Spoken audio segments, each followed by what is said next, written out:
What's up, everybody? Yay, Gleba! What's up, Maria? Dave, Wascally? Time for Aquilo? Yeah, not quite. Not quite. We've got a bit more work to do. Yeah, so where did we leave off?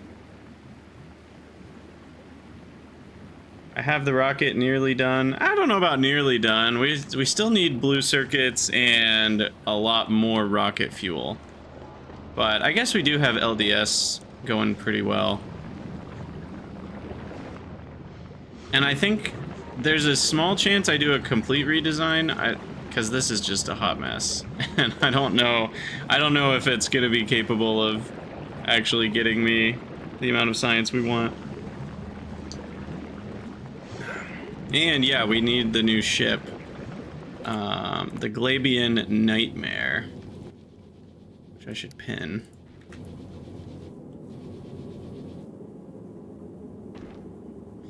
Is it going to be fast? No. But is it going to work? Yes. So, it looks like it actually finished. Almost. We're still missing a few of the doodads. Available on planet 1. Okay, so I need a couple more of those. And they are still being made. Completely out of... Do I have quality module? I do have some uncommon 2s here. Oh, I brought 3s. Oh, sweet. Okay. I don't know when I did that, but I have some prod 3s here. So I will just switch these over. Give me a better shot. Alor, I could make it faster, but I don't know if we have enough asteroid processing for more. So, yeah. I don't know if that'll actually work. Okay, so we left off with jelly for fuel. But what's better than jelly for fuel would be rocket fuel from jelly. It's like a lot better. Now we do need 2 bioflux, which requires like 6 jelly, but not even 6 jelly, more like 4 jelly. And a bit of mash, but then we're like tripling the fuel value of the jelly, or better. So Viola, how's it going? Am I missing any of my mods, or is vanilla working out for me? It's a little bit of both. I think the quality of life stuff that they've put into the DLC has really improved the vanilla experience. But I'm definitely still missing a few of the mods for sure, like inserter throughput, just being able to see like how fast they insert, Bob's adjustable inserters to do just the 90-degree insertion mainly. What are some of the other big ones I'm missing? I've actually wanted factory search a few times. The new search feature is helpful for a couple things, but not as many things as factory search. I mean, honestly, most of the mods I think I'll still have installed when I do my next run of something. But there are quite a few that I don't need quite as much. Like Squeak Through I was missing, but now it doesn't matter because I have mech armor, so that's nice. Alor, that is true. Having more engines makes it slightly more efficient, but it's not a huge difference. It's not like it's gonna revolutionize things. But yeah, adding a couple more engines since I have the room anyway would probably be a fine idea. But are we all done? I think we're all done. Why does it have all these here, but at 0? That feels kind of weird.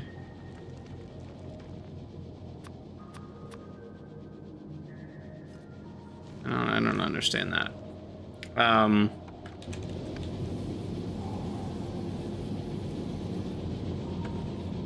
But yeah, we'll let this run for a while to get the ammo belt saturated, and then we'll bring it over. It's a 2 times difference if you have 4 times more engines, right? Isn't it? I think it's... Where do they put that thruster curve? Space... Thruster, okay.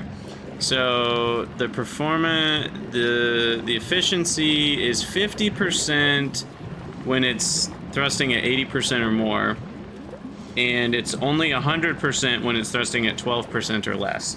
So to get double the efficiency, you have to have whatever 80 divided by, I mean, you have to have 8 times more engines to get that. So it's kind of crazy how many, you know, like if you double your engines, you would go down to 40%, which would only be 78% efficient versus 50% efficient. That's still a decent amount more, but... Yeah, we'll see how long it takes when it's doing round trips.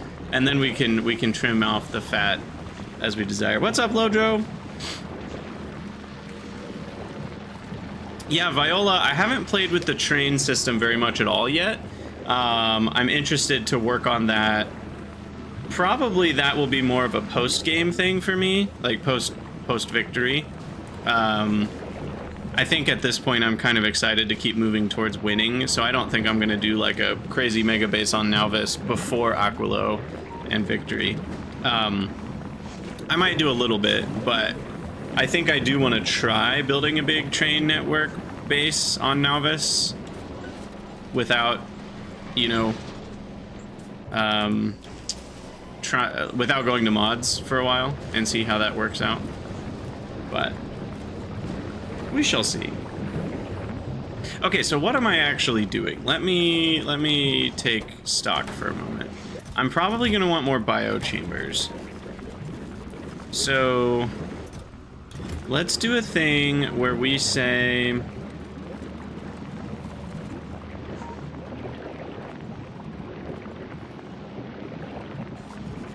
we have this guy, and it's using filters. It's only going to do egg, pentapod egg, and it's going to be hooked up to read the network requests.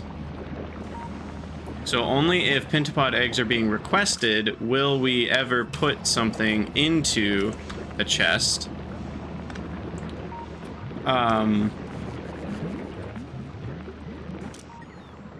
And I will override the stack size to be 1. And then I will say active provider chest. There will also be a requester chest here. Oh no, because then it'll just loop. Hold on. This is interesting.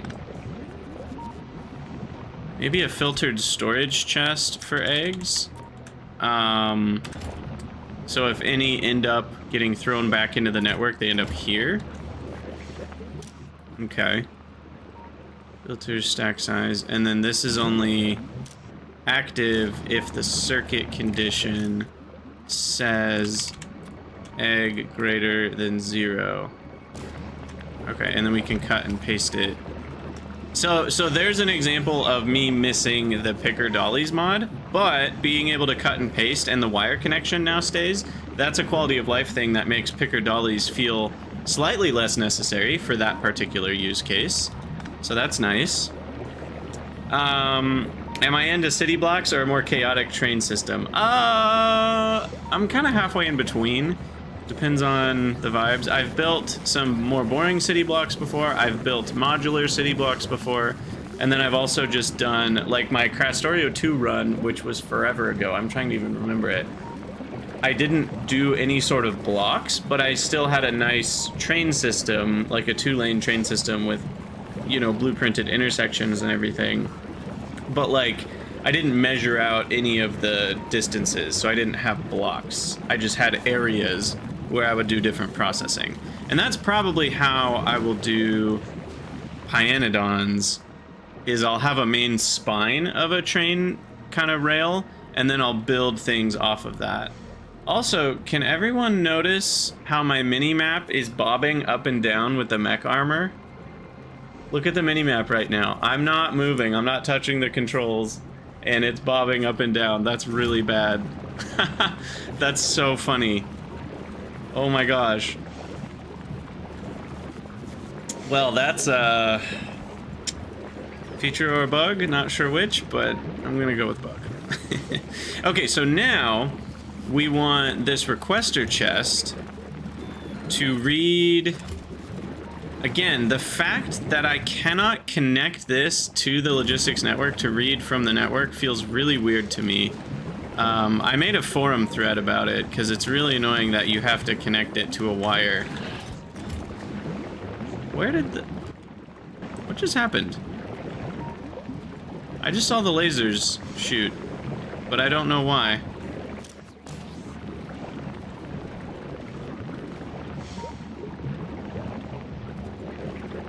I wonder, is this properly taking from the very end of the belt, or is it just grabbing the ones near the middle here?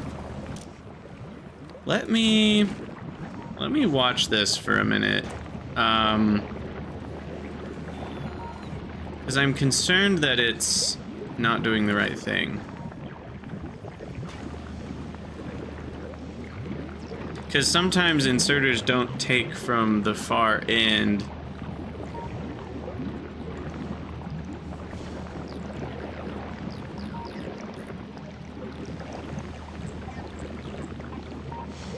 So I think that one on the end might have spoiled is what happened. I guess to fix this, we can... Yeah, okay, that's one solution. I was actually just thinking I could put a chest there, and then I could put the inserter here, and it would grab from the end, but yeah, that's a better solution. Thanks, Vareg.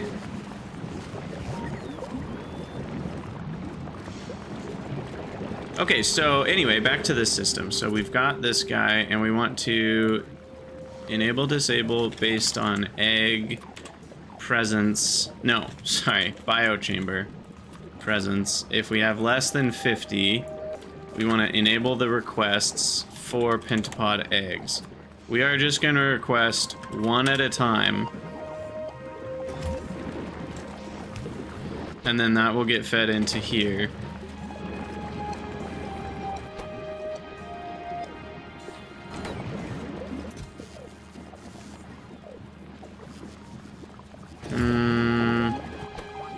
However, if this is running, I also want that to disable this. So...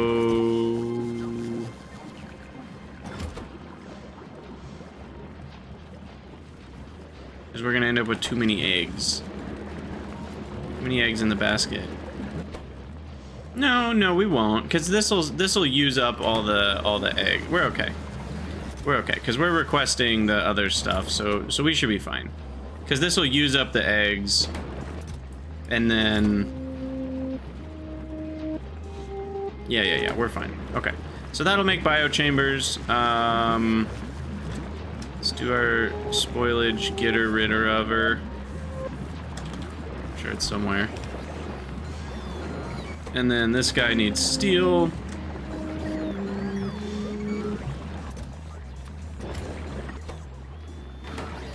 Which we are now making. Okay. I helped, so name time. You did help. You did help. Where else can we put your name? We've already got a few. Let's do... we can put you up by the farm. Or maybe underneath all the iron. Our base is very small right now, so maybe we'll put you over by the farming here.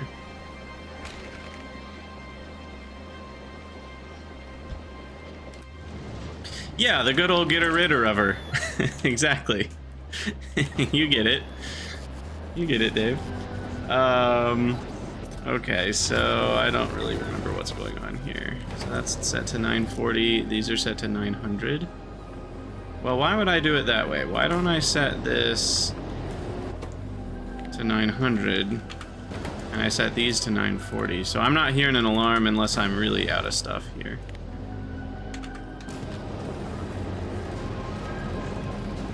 Okay, now we're gonna have a problem. We need input priority left. Because that's the stuff we actually want to burn. This is the stuff we only sort of need to burn.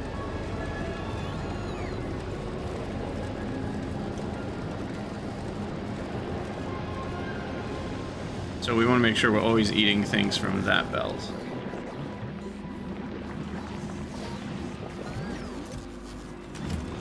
Okay, now I am realizing I might be a dummy. Can you make biochambers in biochambers? I bet you can. I bet you can, but you can't quick replace. But yeah, we can get some free biochambers and agricultural towers? Nope, no agricultural towers. Okay.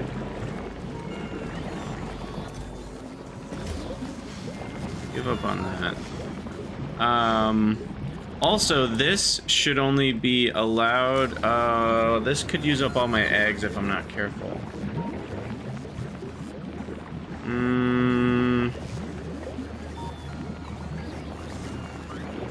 Maybe... I'll do feeks. I'll do feeks.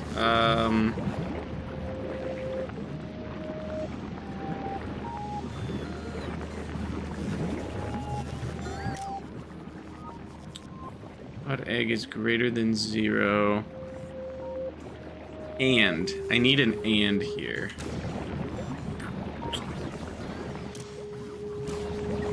Which means I need a decider combinator.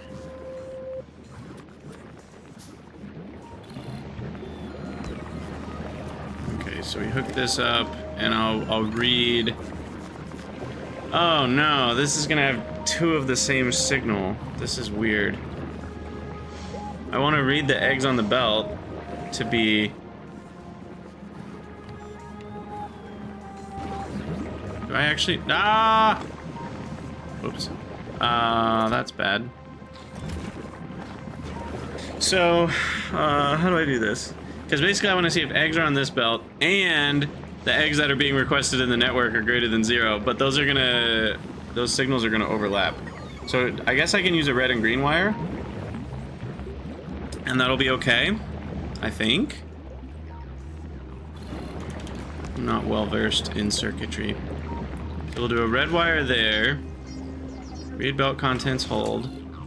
So if red egg greater than 0, so that means we have eggs backed up to here. And green egg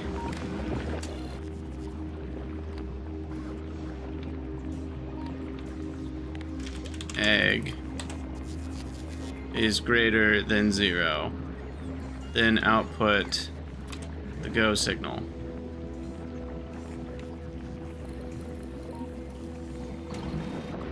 Okay, and then we will detach this from there and attach it to that.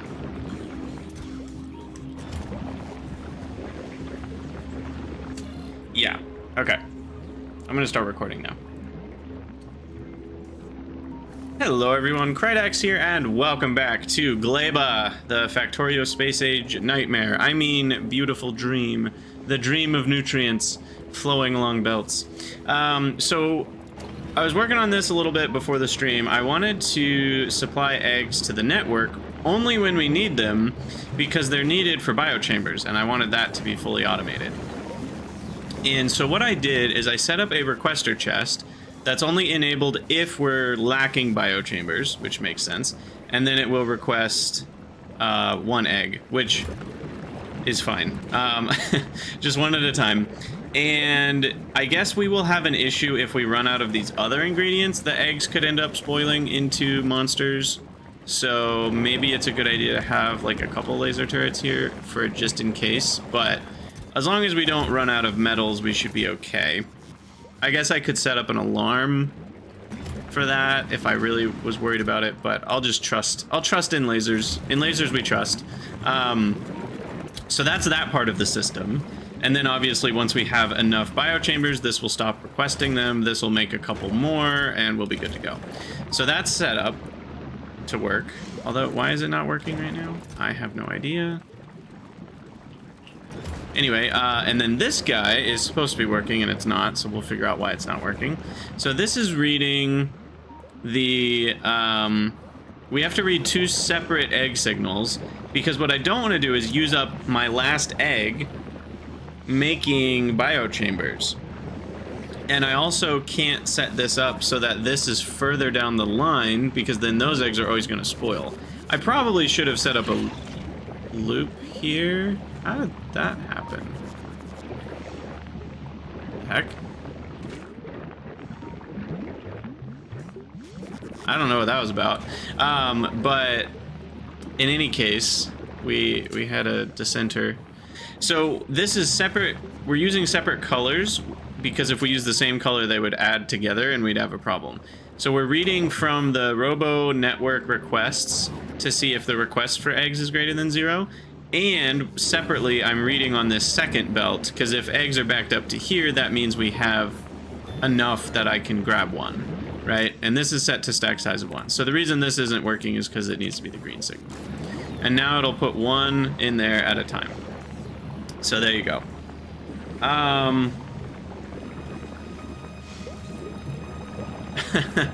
You'll be okay, King. Keep at it.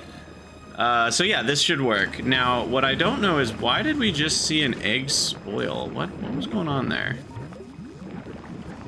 What was going on there?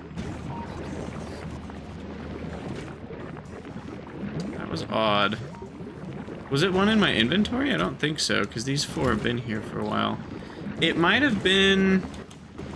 I'm really not sure, actually. Is this one not grabbing from the end? I really wish I could like zoom in and enhance. I can't tell. Even turning off alt mode, I still can't really see the... Oh, alt mode doesn't show me the spoilage anymore. I can't tell if that one on the end is getting spoilt or not, or if it's grabbing the one from the end. Try to watch more closely. I gotta watch when the inserter grabs. Ah, I didn't see anything. You put eggs in the output. Yeah. I know. I know what I just did. Don't worry. They'll cycle around fast enough that it shouldn't be a problem.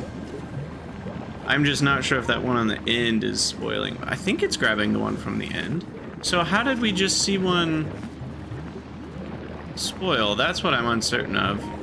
I have been messing with some stuff, so it's possible it's not something that'll happen again. But I'm also slightly concerned about it.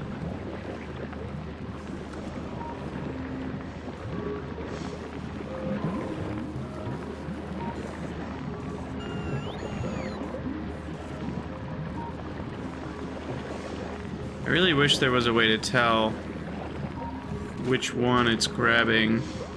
If I watch long enough, I don't know if you guys can see it, it's pretty small, but in the little indicator bar, it does look like it's the second egg getting grabbed. So Alor, I think you led me astray. I might need to delete your concrete name. You claim you helped, but I'm not sure if you did. Because it's actually not grabbing the one on the end, I don't think. I'm kidding, I wouldn't do that. But I do think the one on the end is spoiling slowly. Tell the inserter to prefer spoiled. I don't think that works on belts. I think it only works on, whatchamacallits. I can't think of the word. Chests. We can try it. I don't think it works. I think I saw people talking about it not working on belts.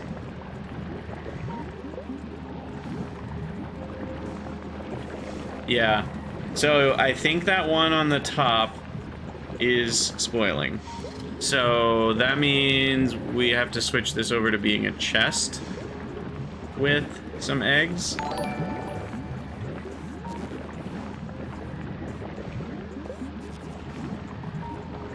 Or potentially, yeah, like just a different belt arrangement. I don't know what would fix it exactly to make the inserter grab from the end. Now, do inserters grab from the end when it's coming straight on? I'm actually kind of curious about this behavior now.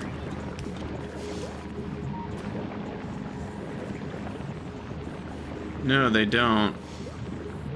Interesting. So how do you make inserters grab the last thing on the belt? Kind of weird that they don't, to be honest.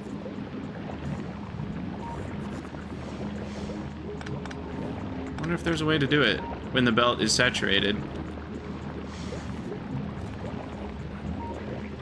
Yeah, that one on the back I think is about to spoil. Really wish we could see the spoilage of that one on the back. Hey! Imrek, I'll call you Imrek. Thanks for the sub. Welcome, welcome. And Daz, thanks for the follow. Okay, well, we'll give that a minute, and we'll see if our kills go up in the next 5 minutes. Because what I want to work on is more rocket fuel. We've got a really tight base here, and not the good kind of tight, but like tightly knotted in all the wrong ways. So what I'd like to do is clear out some space. I do still want a bunch of accumulators somewhere, because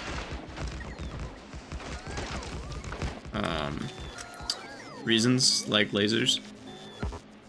So do still want some of these guys.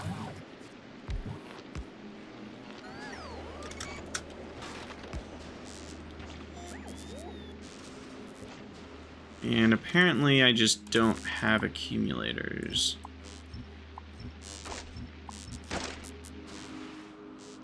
So we'll say no to some of these. Alright, and I don't really care about the solar because that wasn't very much.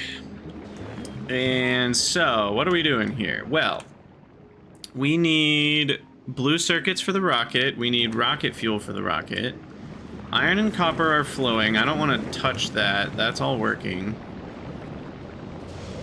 So the thing I might want to do is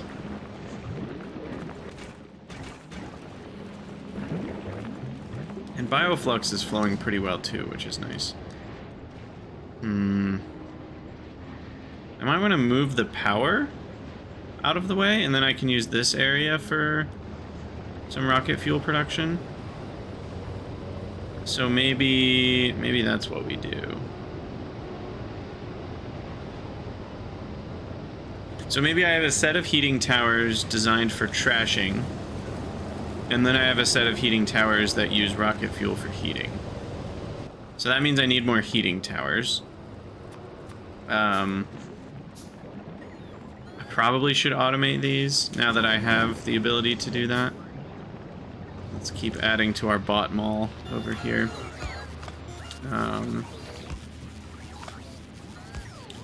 So, and did I finally fix my blueprint here? I think I did.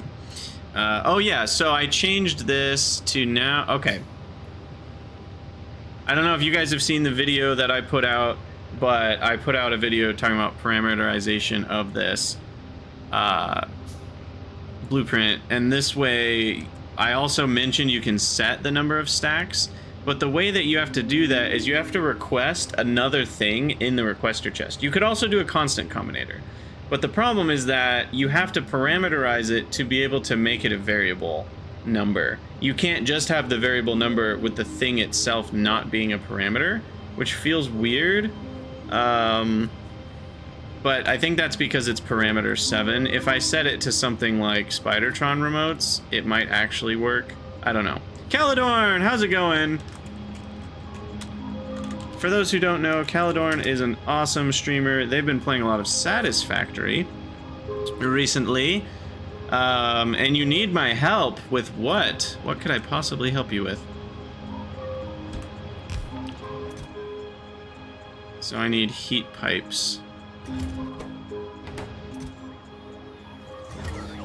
Oh, train interrupts? Well, unfortunately, I haven't messed with trains much yet, so I may not be able to help you. Also, why is this defaulting to 7? I need to fix this. You need to set up a train interrupt to tell your trains to go to sleep in parking lots. That should be doable. You just have an interrupt that tells them to go there when the other things aren't true. Or you have, I think it works if you have the train go to parking lot twice in the schedule, and then it'll just cycle through that schedule back and forth, and then you have your interrupts. So I think that works, maybe? I really don't know a lot about how the new trains work. But yeah, let's fix this issue here. So right now, this is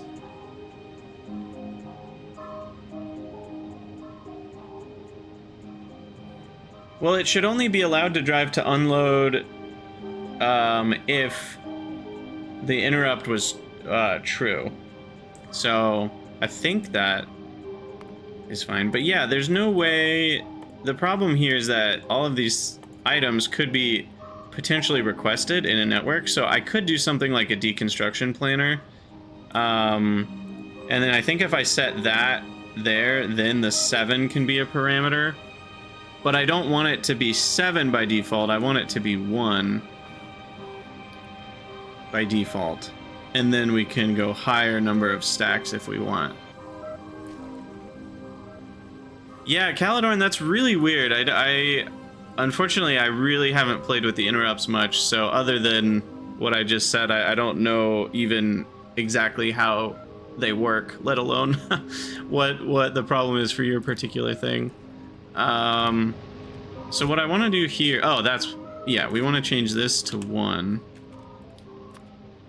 And yeah, maybe if I change this to be... I wish you could request useless things. I guess I could do like legendary landmines or something that I'm just never gonna have. But then the problem is it shows up in the logistic network as missing, which is interesting. You were kind of hoping I'd tell you it's a bug. It might be a bug, but move 7 to the one from the top, but leave the parameter down bottom and make all the values you're using 10 plus. I don't understand why 10 plus is relevant, Eldo.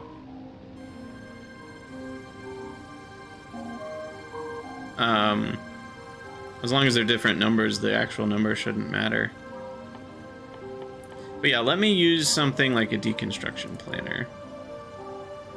And then that one will be the 7. And now I should be able to take botmall, delete that one, copy this to see if we screw it up, call it v3, new contents. Yeah, I know I can't use 1, but why would I skip to... Oh, you're just saying so we could keep it with a 1 in it, so I'd use 11 and 12, because that's like 1 and 2. I'm fine with just going out of order here. So now, the value of 1 is the one we want to be a variable of x. And that actually goes down here with these things. And the value of 7 is the thing that's actually the amount of parameter 1 that's requested. And so that gets the formula of item 1 and parameter 1. Okay. So I think this now will work. And then we'll have a default of 1. Stack in the network? Who knows? Does this work? Does this work? All right, paste it, and no. They also changed this, by the way, in one of the patches in the last week. I didn't notice exactly when it was. If there's only one parameter that you're pasting, it doesn't require you to like click on the parameter box to set that parameter. It just instantly goes into setting that parameter, which I think is a great change. So wait, why are we not? See, this is why I'm confused. We have it set as a parameter. Num stacks. Craft. So why is it not asking for the number of stacks when I have it set as a parameter? I clearly don't understand how this all works yet. Because I was under the impression if you hit parameter, it would then ask me for that value when I paste this blueprint.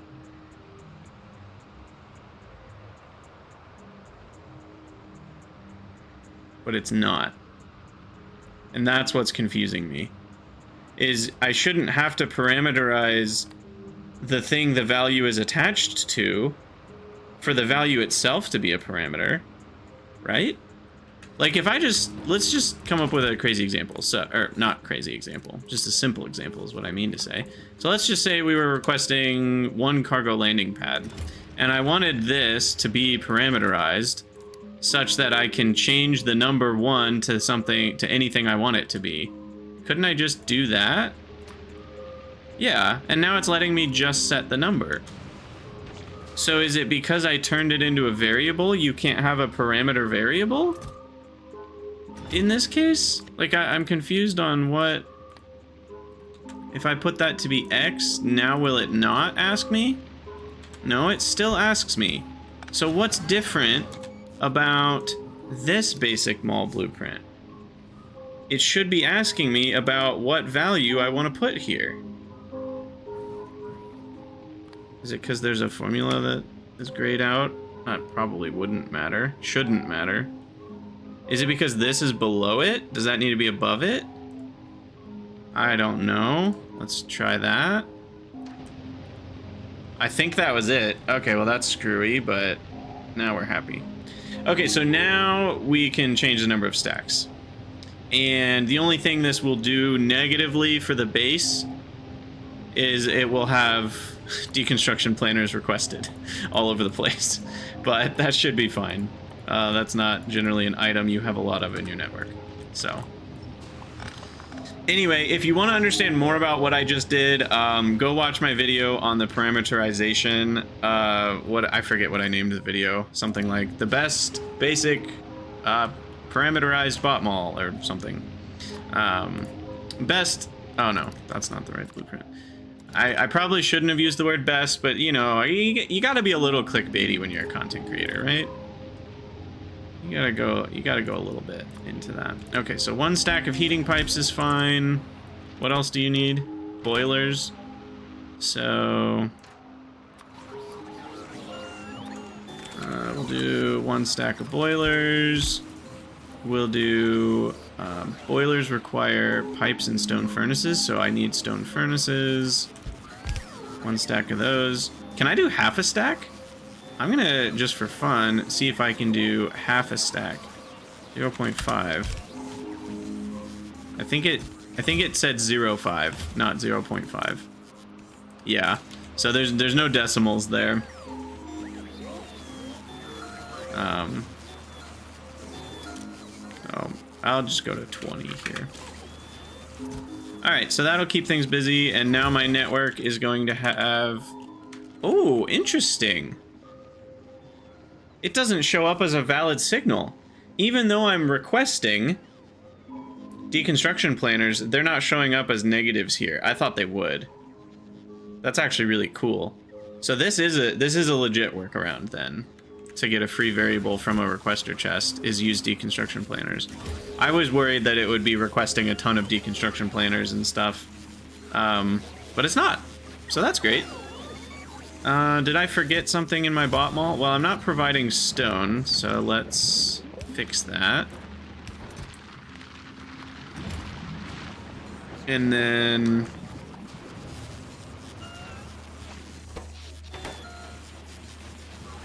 Okay, now we're making those heat towers. I guess we need heat exchangers. So grab those. And then anything else? Speak now or forever hold your peas. I think we're good. I'm gonna let this go to a few more stacks.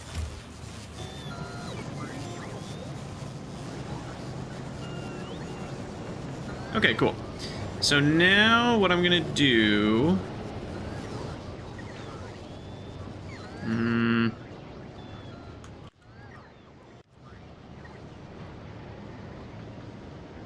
Does the fuel value change as they spoil? Or no? Not so much. I actually don't know. I assume it doesn't, but it totally could. Interesting.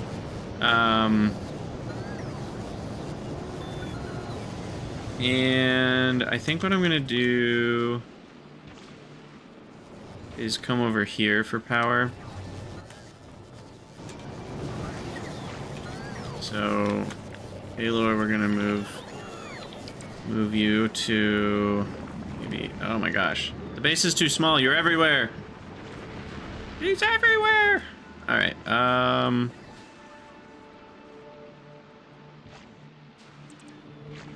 Put you above the farming patch here. Okay. Yeah, so we're gonna bring the belts of whatever it is we're burning, potentially up to 2 belts of it, over to here. And now we request heating towers. Oh, here's the Terraria music again. Hey, Trad, thank you so much for the sub. Welcome.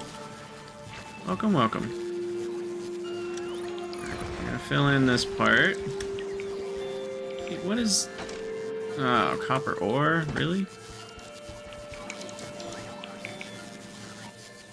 Alright, so the heating towers to trash things need to be separate from the heating towers that might be necessary to make rocket fuel. So we'll need a set of both. And what I'm thinking is we can set it up so we've got like the trashing towers and the rocket fuel towers. The problem is I don't know how much heat can travel on one heat pipe. So it's possible I need 2 heat pipes for this. I can also access the top here. Like that, so maybe we'll be fine. But yeah, that's the strategy there. And then we'll put our heating elements and stuff up here, or the heat exchangers.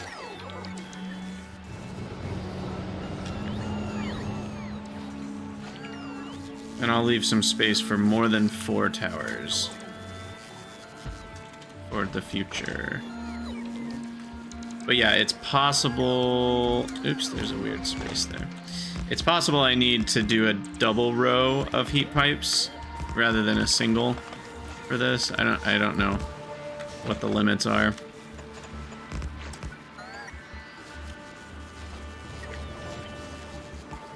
I'm glad you've been enjoying the live recordings on YouTube. That's great to hear. It's been a lot of fun. I'm loving Space Age, I will say.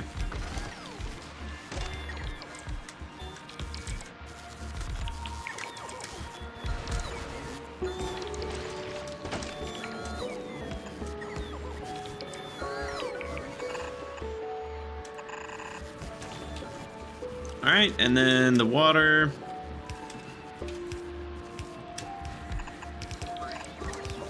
Should be able to get connected to anywhere. Craft a few offshore pumps. Now, did I mess up the offshore pump that was pumping water into these? No, okay. Because that water is important. It's going to make the rocket fuel. I cannot forget about that. Get some lamps going here.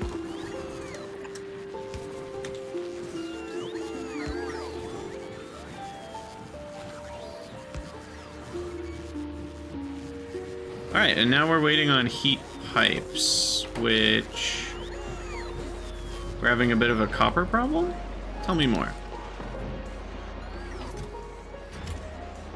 Yeah, fair enough.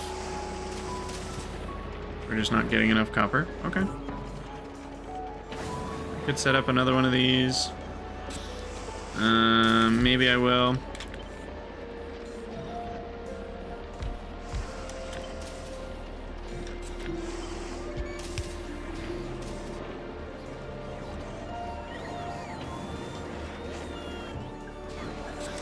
Maybe I should connect the molten. There we go. Okay. Bit more copper. Now we're at what? 7, 8 a second. Is that enough? I think it is because LDS isn't using copper plates. It's just using the molten copper. So we're not needing copper plates for a ton of stuff. And even the wire is what's getting used for the circuits. So I'm really not using copper plates for much. So that should be fine. Okay, well this will all get built eventually. And then this will be enough power for 70 megawatts times 2. Let's go a little more than that. Oh, do we have enough water? 10 per second. Yeah, we have plenty of water. So let's do enough for 200 megawatts would be this build.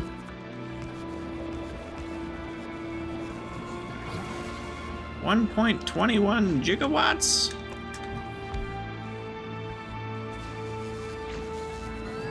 All right, and then this is where things get tricky.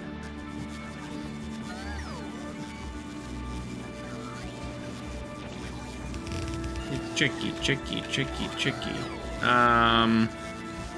Because we can only do one belt here, so it's almost like I need a couple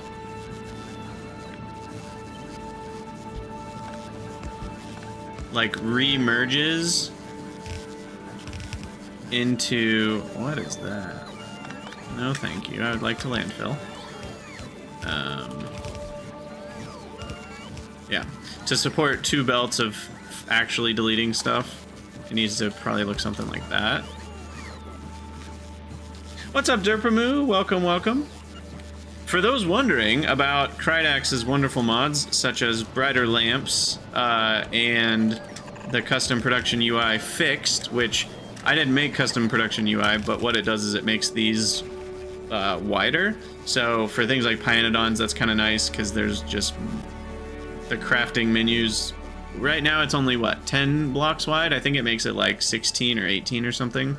And it also makes your inventory wider. It just helps with the large amounts of stuff. Anyway, I had made a change to make it work with larger inventories that Ryguard had helped me with. And then Derpamoo fixed it and made it work for Factorio 2.0. So there you go. Thank you to Derpamoo for keeping the mods updated. Okay, so now these are the trash things. Is this built yet? No, I can't use this for power until it's done building. The problem is it's using all the heat pipes we're making to produce the heat exchangers. Honestly, let's just go to like 10 here. Okay, so that'll take a minute, but that's working. So there's power problems on Gleba getting taken care of. Now let's consider how to make lots of rocket fuel.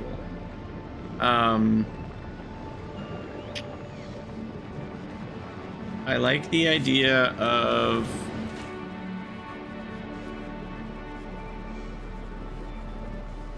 oh, we're not getting rid of spoilage, by the way, right here. That's fine, this thing isn't long for the world. Oh, boom puffs, how I hate you. So annoying. It's funny that bots can't even remove them without them going boom. Also, yep. Yep, there it is. There's proof that that egg on the end keeps spoiling. Because we can see we've taken out one of these guys every so often. There's so many little problems on Gleba. I love it. I'm enjoying this. And the music on Gleba is really nice and peaceful. I feel like Vulcanus is big and epic, but it's not peaceful. Why is this happening? It's because we don't need more nutrients, right? Interesting.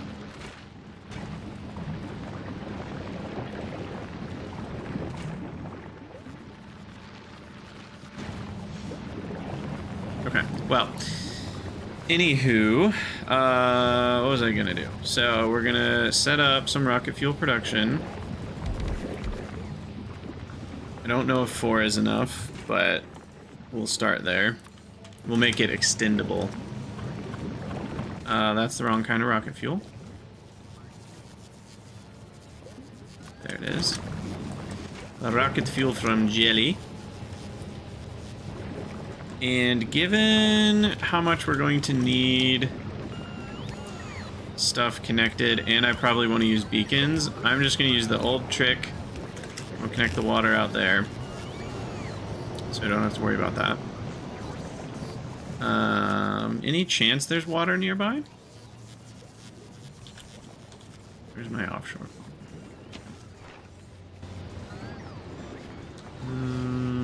All the way over here. Okay, we'll just use this water.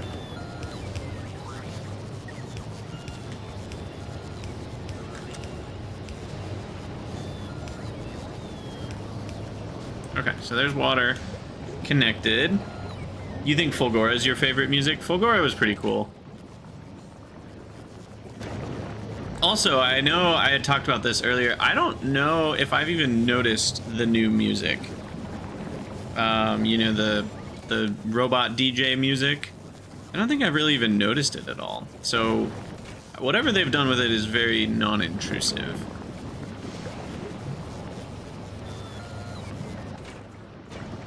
What's this? Heat pipes. Are we done yet? Almost.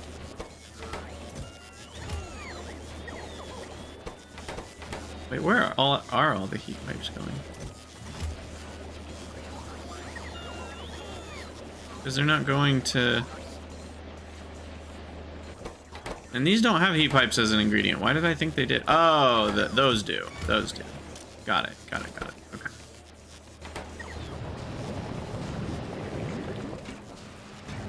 Okay, so these are going to need a lot of jelly. So I have a couple questions for myself here. One question is, do I want to use efficiency modules? Because then that means we need fewer nutrients. However, the nutrient draw isn't that much. It's like 1 per second, even for a machine that's using more power. So 4 nutrients per second is not that hard. So maybe, yeah, I'm not gonna worry about that. Yeah, exactly, Wesley. We get a lot of nutrients from Bioflux, and we already have Bioflux right here, so I'm not gonna worry about that.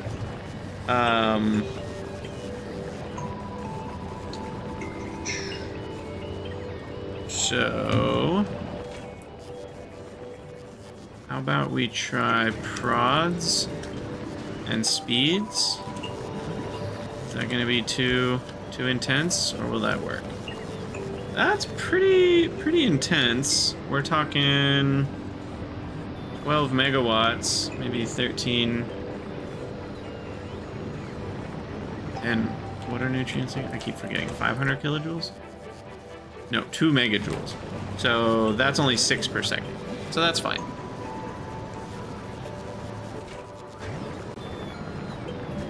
And 6 per second is only like 0.5 bioflux per second. That is so much rocket fuel. You're right. Wow, that's a lot of rocket fuel. I didn't quite realize. I only made 4 buildings. It doesn't feel like that much. But yeah, why don't we can make things a little a little more chill. And those each need like half a green belt of jelly. Oh gosh, there's so much to do here. So the bioflux.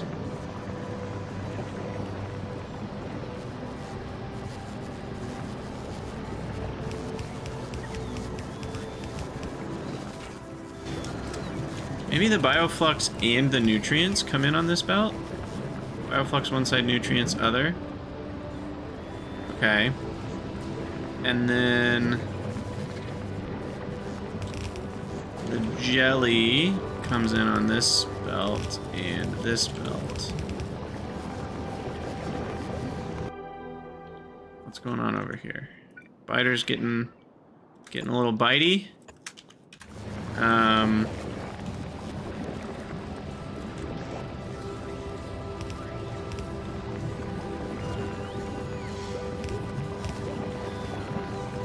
Got that. We're feeding in the jelly. And you know what I haven't done is got an output anywhere. Cool. Cool.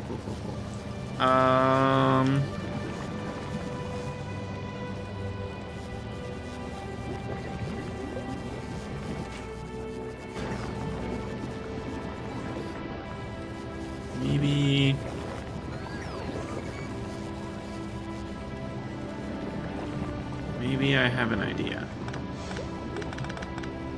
What if?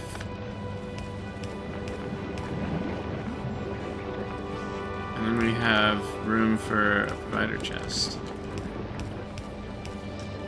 Aha. It does create a problem here because of the spacing.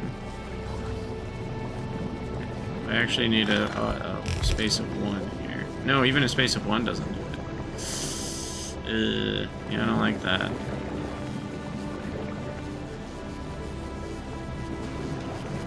Need a space of 2.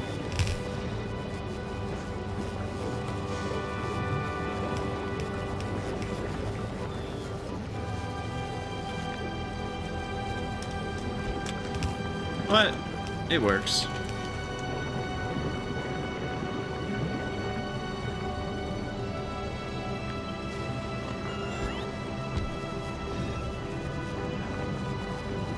I guess I should move these like that.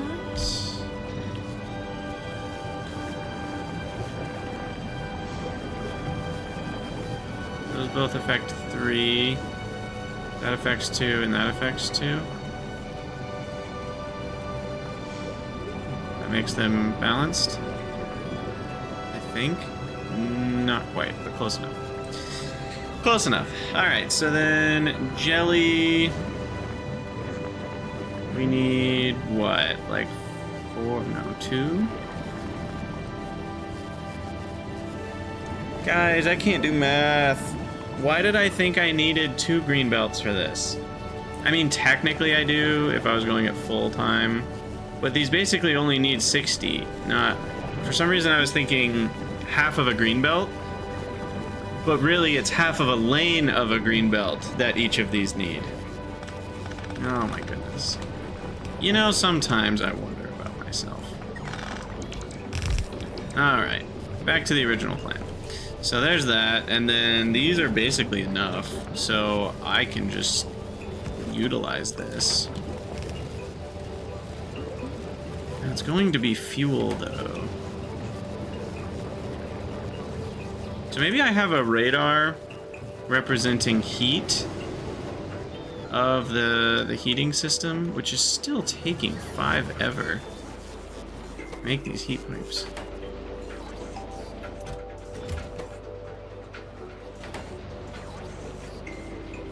Are they finally getting done?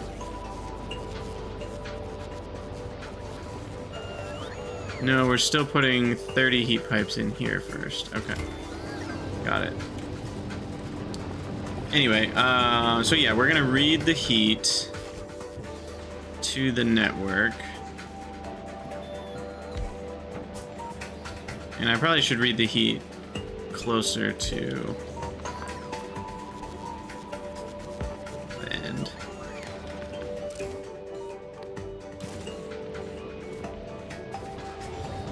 And then basically we output priority left, but this only flows if we need it. No, wait, we're gonna use... This is for rocket fuel, so it will always make more heat. What am I doing? This is heat positive. I don't need any sort of prioritization here. Right. Okay.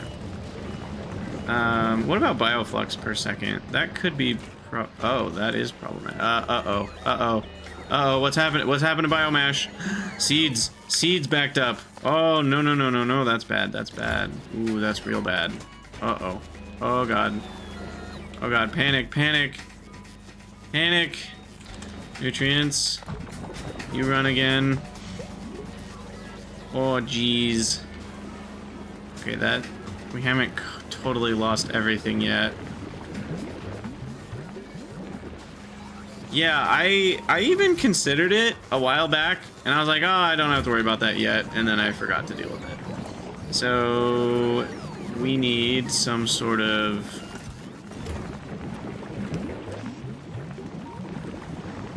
situation here. I guess we just say... Seed greater 400. Probably the easiest way to do this. And then something similar to this guy.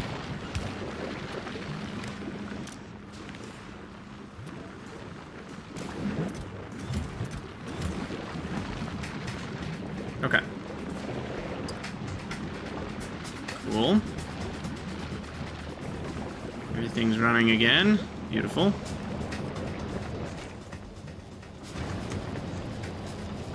Yeah, that could have been bad if I had not noticed that for another couple minutes. That would have been not a good time.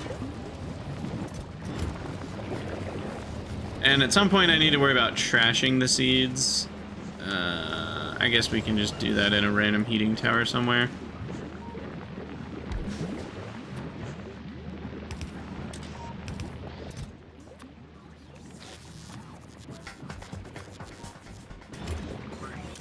And this only runs if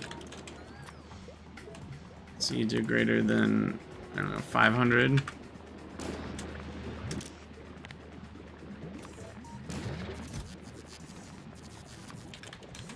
Okay. Alright, so that'll get rid of seeds. No worries there. Now.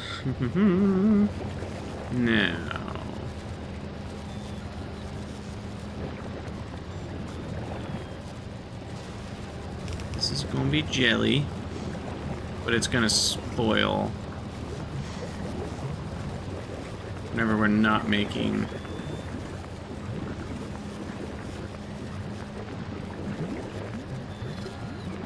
stuff. So this one can just flow past.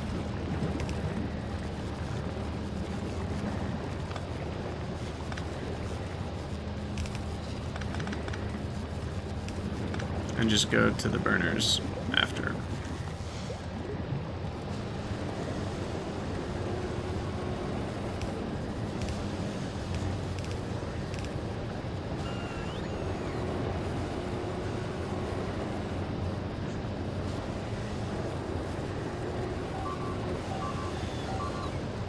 Uh-oh. Oh, we got friends. We got friends and family. Hello, friend. Well, now, wasn't that fun? All right, so need some laser turrets.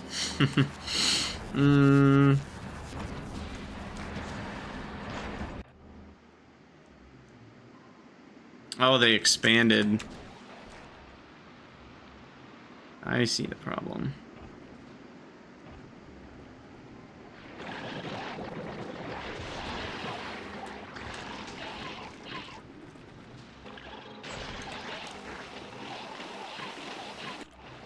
All right.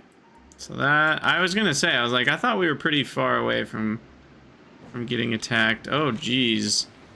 There's 3 of these.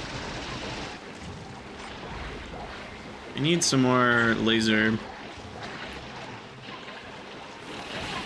personal laser defenses.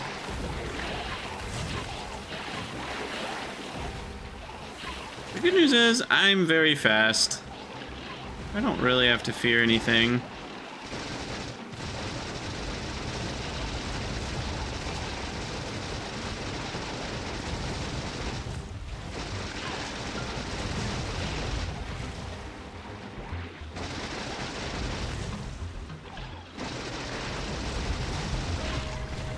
Except maybe death, if I'm not careful. They do quite a bit of damage. Alright. Goodness. Triple stompers, eh?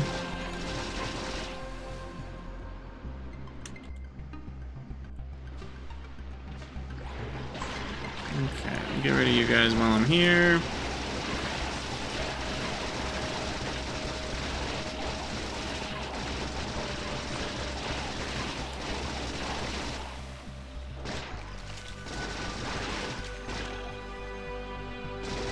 Jeez.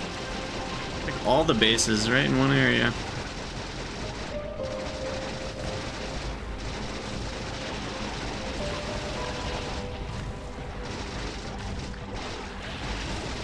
Yeah, I really should have farmed up some more personal laser defense on Vulcanus before I came here. I could certainly, especially if I had some more rare shields, I could consolidate a bit and some better roboports. And don't we have roboport tier 2 at this point? Yeah, I need to make some of those on Fulgora. Because 2 of those, especially if they were like uncommon, 2 uncommon Mark II roboports is plenty. Okay, well that was eventful, but I think we're all fixed up now. Also, Kyle, or Sile, another Factorio stream you'll have playing in the background while working. It is nice when you can Factorio stream in the background. So, these are gonna have spoilage happening, aren't they? Easy way to deal with that is the same way I deal with everything else.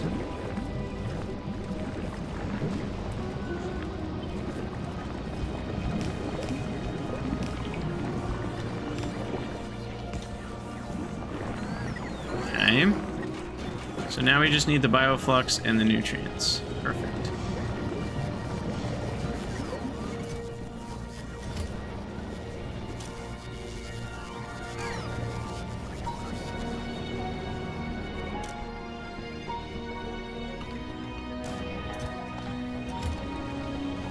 I think I'll just use a requester chest for bioflux again and just be careful about how we do it.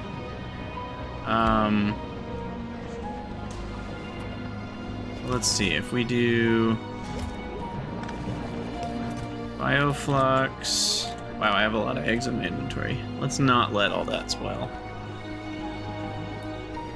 Bioflux. 4.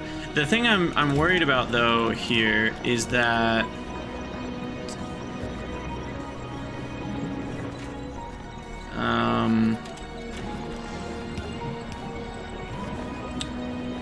we're not going to be constantly making rocket fuel. Rocket fuel will back up. Or should I just not let it back up? But then the problem is we need a lot of heat towers to trash all my extra rocket fuel production. So it's like I don't want rocket fuel to be overly produced, and we want to build up a big stockpile for when I need to launch a lot of rockets. So it's kind of a weird, like, I guess we can just let it produce constantly. Maybe that's fine. Maybe that's fine. I do need to get You can let it spoil. Yeah, but then it spoils on the belt, and I'd rather set it up so that we don't end up with having to deal with spoilage. That's my hope anyway. Let me get rid of some egg.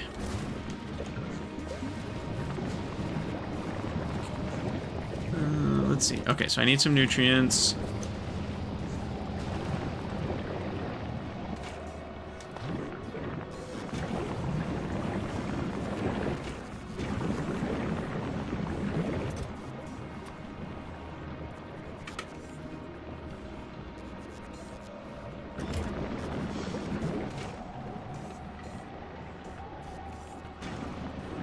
Alright, now this, you do not need that many bioflux in here. So you need to say, read contents, stack size 1.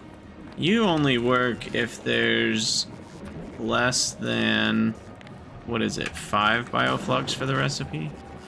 Yeah. So it only fills up back up to 5 bioflux. Yeah.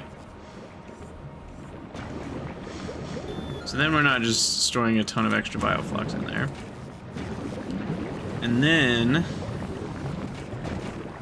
I don't know, I mean, I think this is actually good. The nutrients are being consumed at a relatively good rate, but are they being consumed fast enough is the question.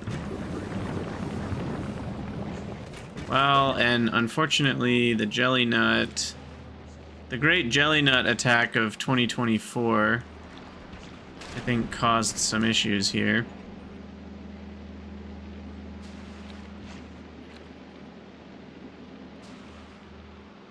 I think I might just need more jelly nut. Might just need more jelly nut.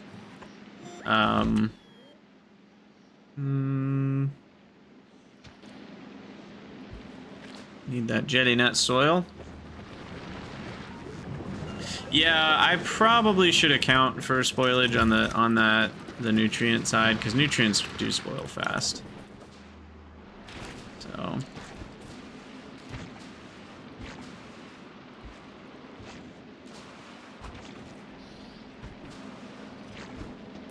okay, so there's that, and then let's do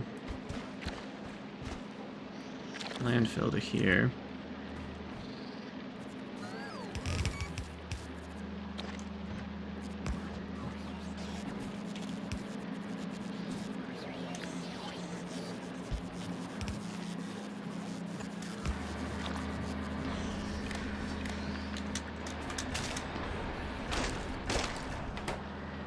Okay. That should work. There's more jelly nut. We just put crap on the belt that we don't want. I always forget about that.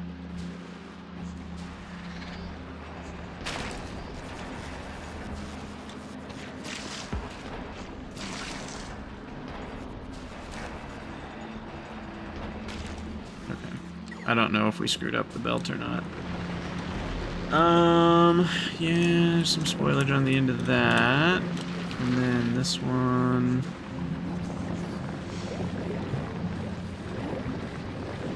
I think we're okay. Alright, so those are still running.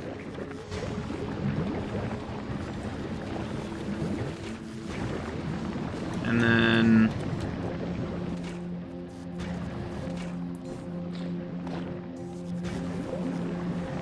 now we need to figure out the nutrient system here. This one will be only nutrients.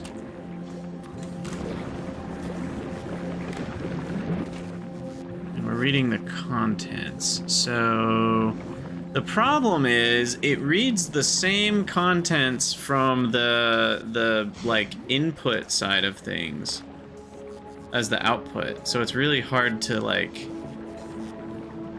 keep that working right.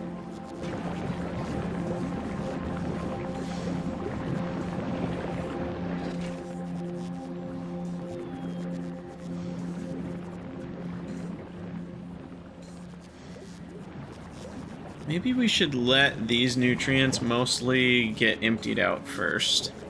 So maybe this should only run if nutrients is less than 10.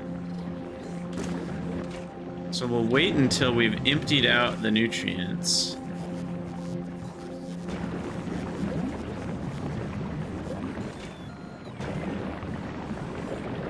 And then we'll make another batch. So that'll help with the spoilage rate. And then this needs to request more than 20.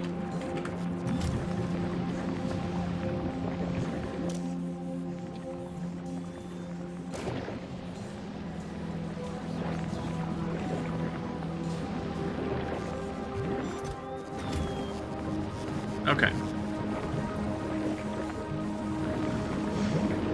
We might be okay.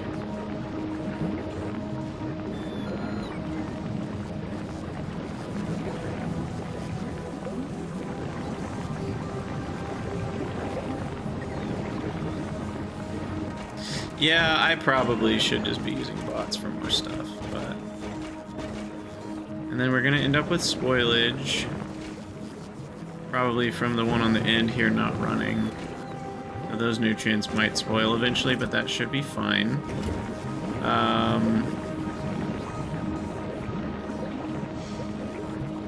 Yeah, I think we're okay here. And then these will all run constantly, as long as we're getting Daily Nut, which...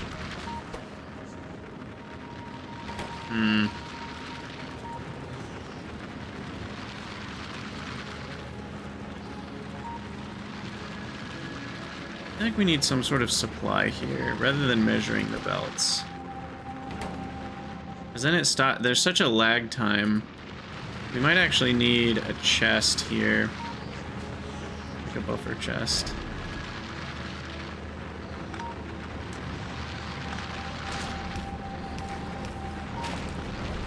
And you do spoiled first.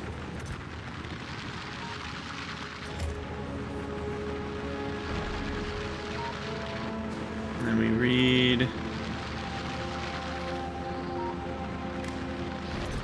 Contents of that. And what do they stack to? Stack size 50, so that's 500 more. So we want to run this until we have about 700 maybe? I think.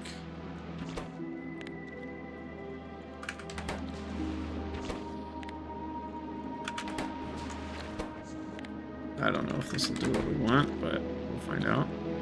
Alright, we're about to get a large harvest over here.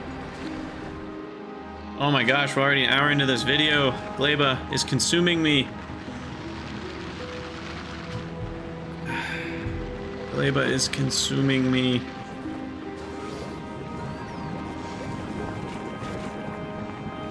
Now the problem here is I need to be able to burn all this fuel.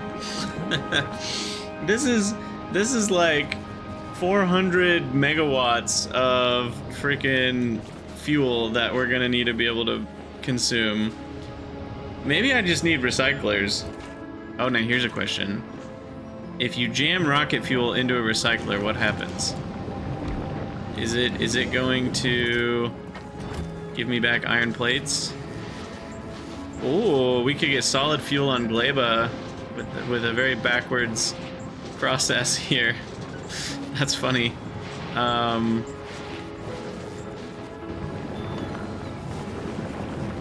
Not that I want solid fuel when I have rocket fuel, but I could do it. So yeah, probably recycling is the easier way to delete it. But I should use it for fuel first.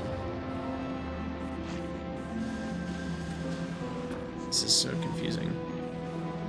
But I also want to have enough for rockets. So there's this weird, like, I want to consume it if we have too much of it, and if we have not enough heat.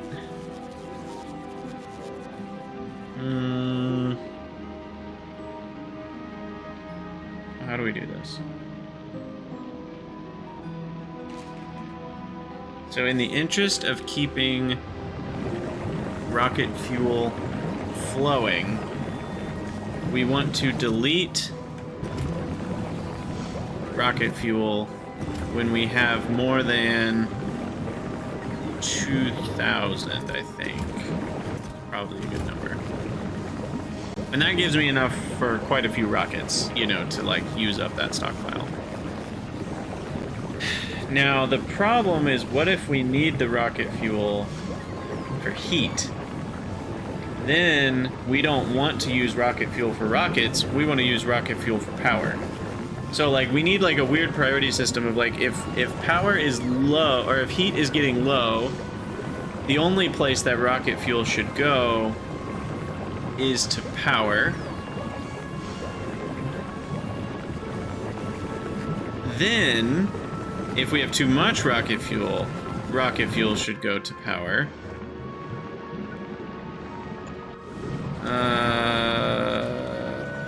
Why don't I want rocket fuel backing up? So that none of this stuff spoils, and I just want even flow. I want a nice steady state on Gleba here.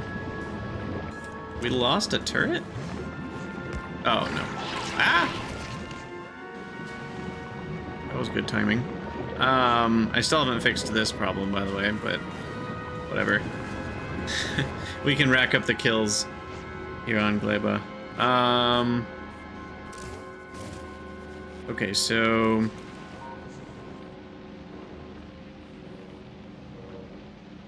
let's throw down a combinator.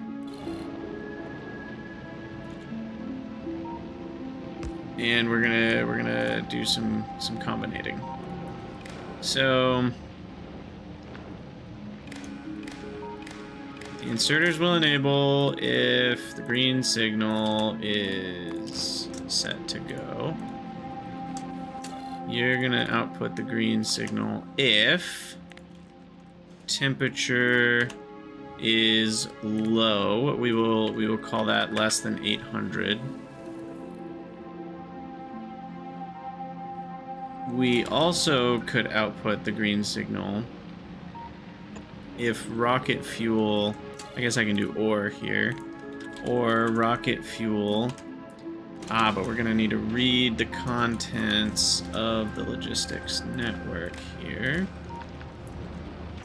So if rocket fuel is greater than 2,000, we also just want to be smashing that rocket fuel into the heaters. And then, separately, we will have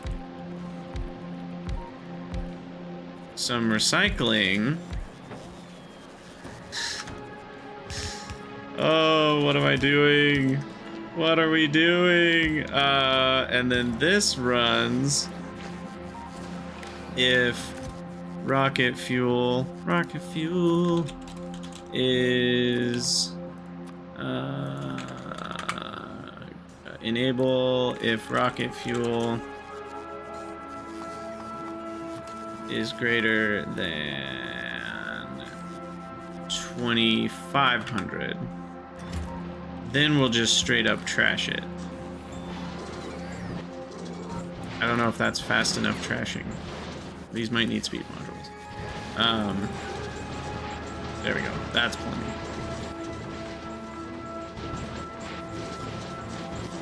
Now eventually these are going to back up with solid fuel.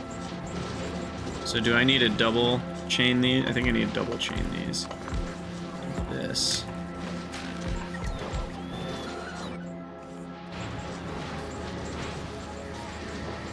Okay.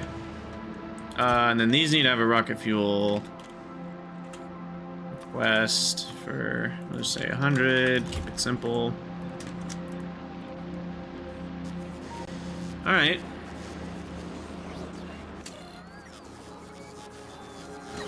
Now why is this not outputting? Oh, it is, okay.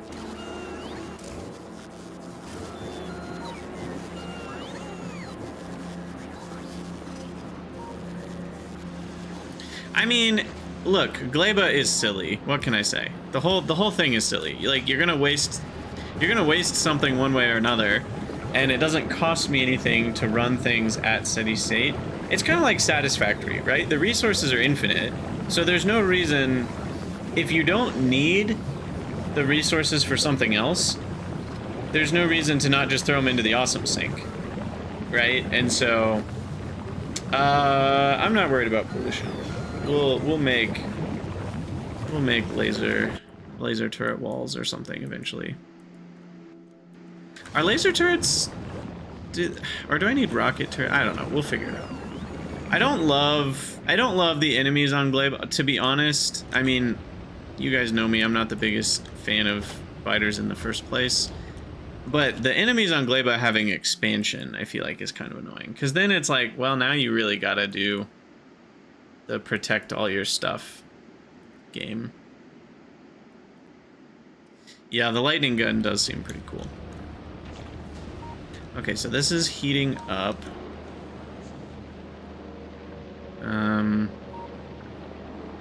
Output of 40 each. That's 160. I need another one here. So there's 200.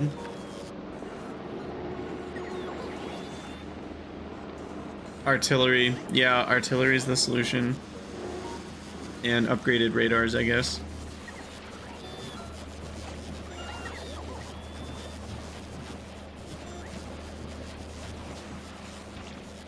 Yeah, when I said wall, I meant a wall of laser turrets. Not a literal wall. What are they called? Striders? No. Strafers?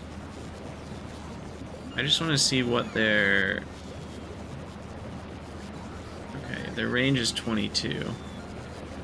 The range does go up. So... 22 versus laser turrets... 24. Okay, so we're gonna need uncommon laser turrets to outrange the mediums, and then probably need rares or even epics to outrange the larges once we get to those. Interesting. Interesting. Okay, well, we should probably call it an episode here, because we're an hour and 8 minutes. I'm gonna keep streaming, so if you're here live, don't go anywhere. But as far as the episode for future YouTube recording purposes, we will call it. As always, thank you guys for watching. Let me know what you think down in the comments below, and I'll see you in the next one.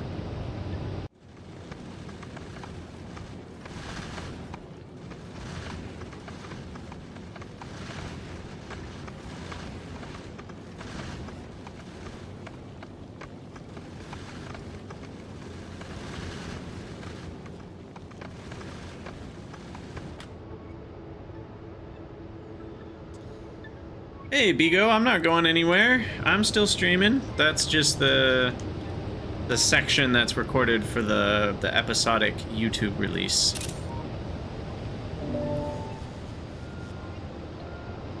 Okay, so these are now all powered up. So I can delete these.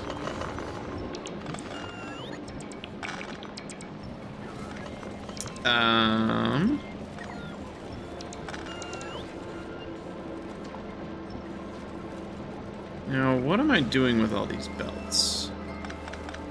There's some serious belt chaos happening.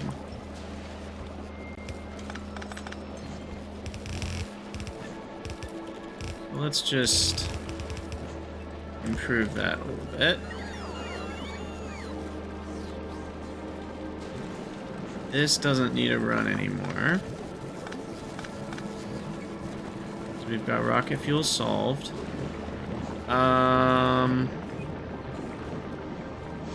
Yeah, I'm grabbing spoilage from the end of this, which is good, because these biofluxes will eventually spoil. And once we need plastic, then they'll offload all that spoilage, so we should be okay on that, on those fronts. So that's all good.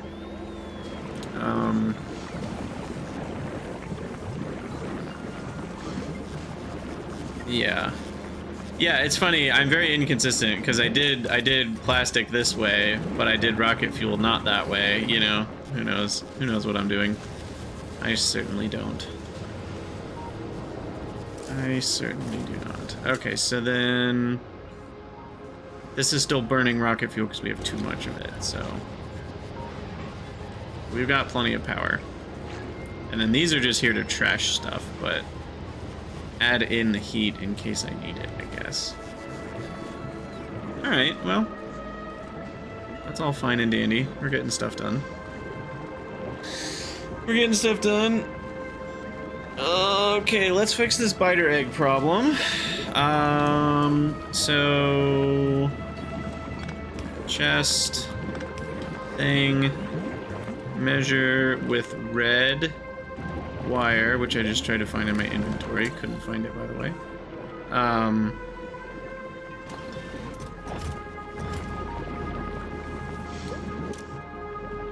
Wait, what do I do?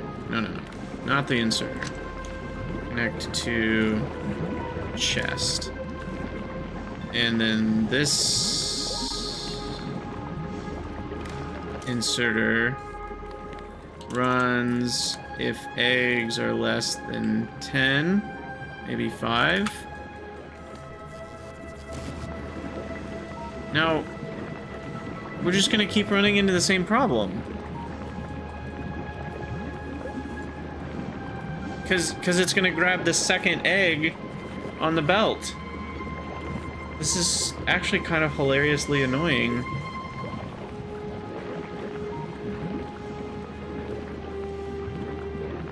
So what we need is actually to restrict this belt based on the chest amount.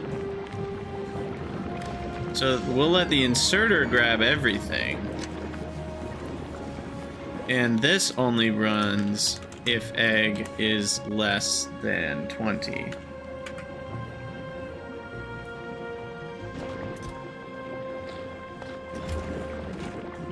And then we'll just trash the rest. Got it. Okay, and then we do spoiled first for those. Okay. I think that does it. There will be an egg that gets like kind of backed up while that's stopped, but then it'll turn back on and then it'll grab all of them and then it'll turn back off and okay. There we go. That should fix it. Or so I think.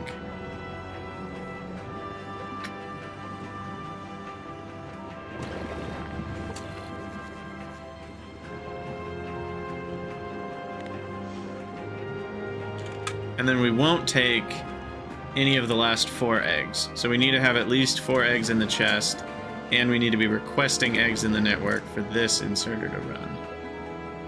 Which has a stack size of 1. Perfect.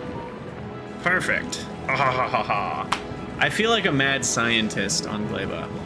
I really get that vibe. Alright, now let's consider biosulfur to make sulfuric acid. So, biosulfur, huh? We actually need spoilage.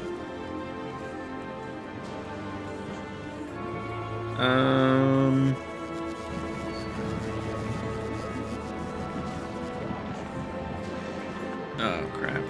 How did this back up? It was probably when I ran out of nutrients. Alright, well... Shoot.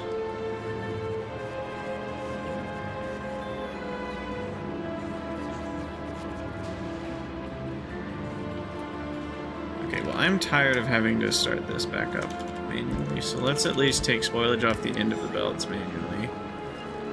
And then... take off the ore as well.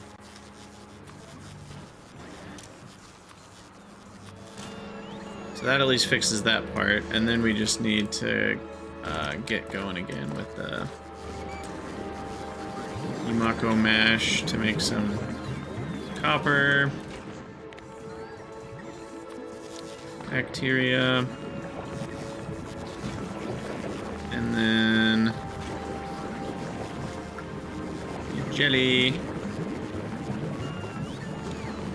to make the iron bacteria. Alright. There we go. You could make the steel chest into a passive provider and disable it if it's got less than 10 eggs in it.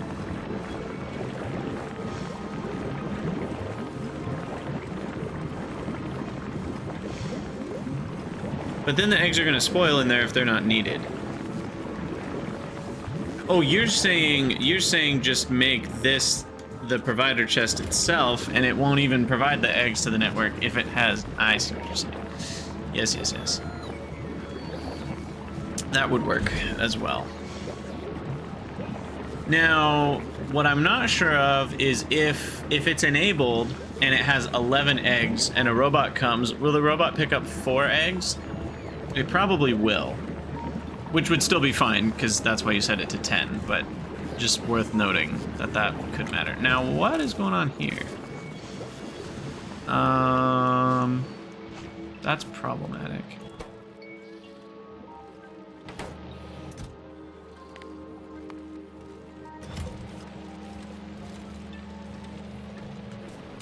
Because the jelly nut burning is taking up all of my egg burning. Let's just have a separate egg burner.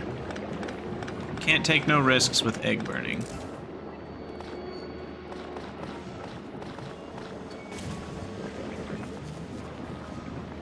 Okay.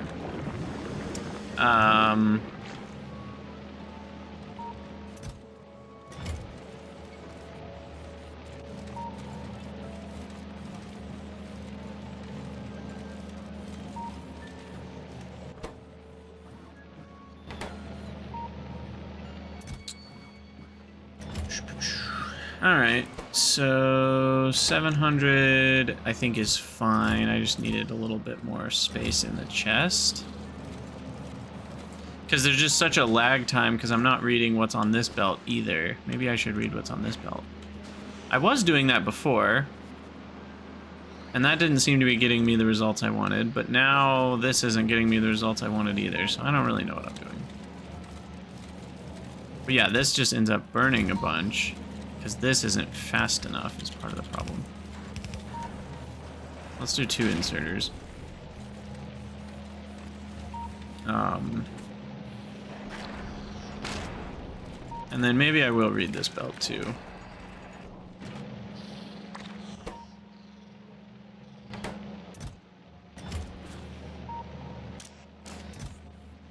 Alright, I think that's okay. How's this stone patch? 92,000 still. We're not using it for much. Alright, everything is running. Rocket fuel's still running. Mash and jelly are running. We've got lots of biochambers and agriculture towers. We've got full boxes of the soil. Not the super soil. That's different.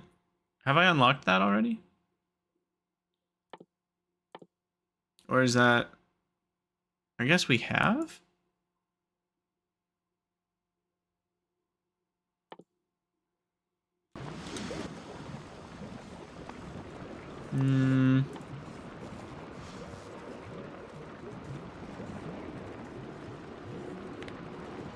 No.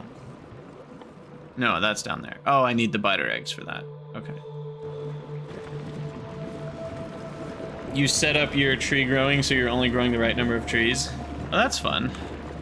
That's obviously the best way to do it, is that way. Well, that's actually kind of what I'm doing. I am processing too much of the jelly nut, but I'm setting it so that we don't process tree. Like, I'm not burning jelly nut itself. I'm burning jelly, but like, it's not like I'm just harvesting all my tree patches constantly. We are stopping the tree harvesting based on whether we need jelly nut or not.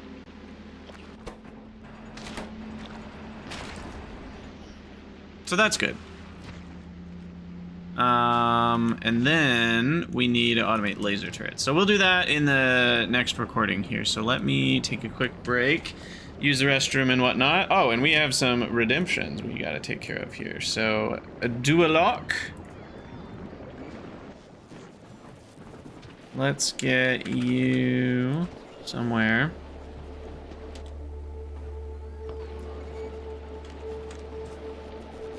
Maybe right here.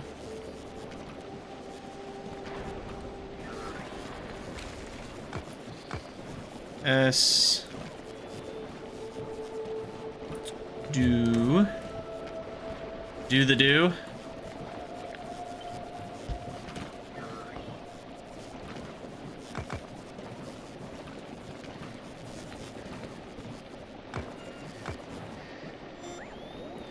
We'll just do 314. I haven't done the number very often or ever, so we'll mix it up here. There we go. All right. It's hard to see on the map, but I can't do anything about that. So restroom break. Take care of my body. Priority 1. All right, so you guys go stretch your legs, get some water. We'll be back in a couple minutes here.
All right, we're back. I've got some iced green tea now to replace the coffee, because this is now spoilage. And get rid of that. All right.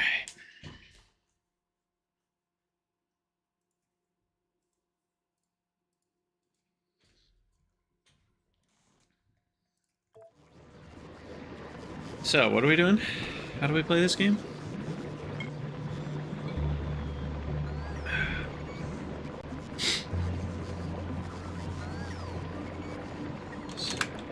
YouTube chat still working?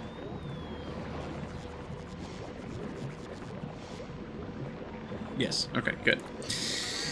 All right. Longest session. Probably my 12-hour sessions that I did for the streams. I don't know if I've ever done more than that naturally. I've certainly I've certainly had a few days in life where I've probably played more than 12 in the day, but like probably a lunch break or something in there. But there might have been some times when I was really obsessed when it first came out. Okay, so now we're looking towards doing more stuff. So we've got red circuits now. So now we need blue circuits, which need sulfur. Okay. Cool, cool, cool. I took a screenshot of the power. Okay. Hello everyone, Krydax here, and welcome back to Factorio Space Age, where we are preventing things from spoiling and or letting them spoil and then burning the spoilage. Am I burning the spoilage, actually? No, I have 16,000 spoilage.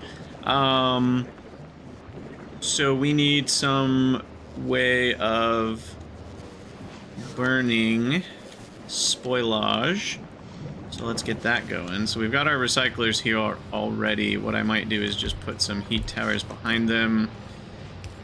And we will set these guys to run only if spoilage in the network is greater than, let's just say 20,000.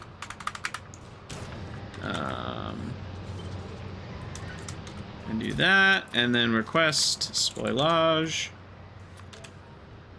Makes it sound fancy when you call it spoilage. So, yeah, I mean, I think 20,000 is enough, Wesley. Maybe it's not. Maybe 20,000 is underdoing it. But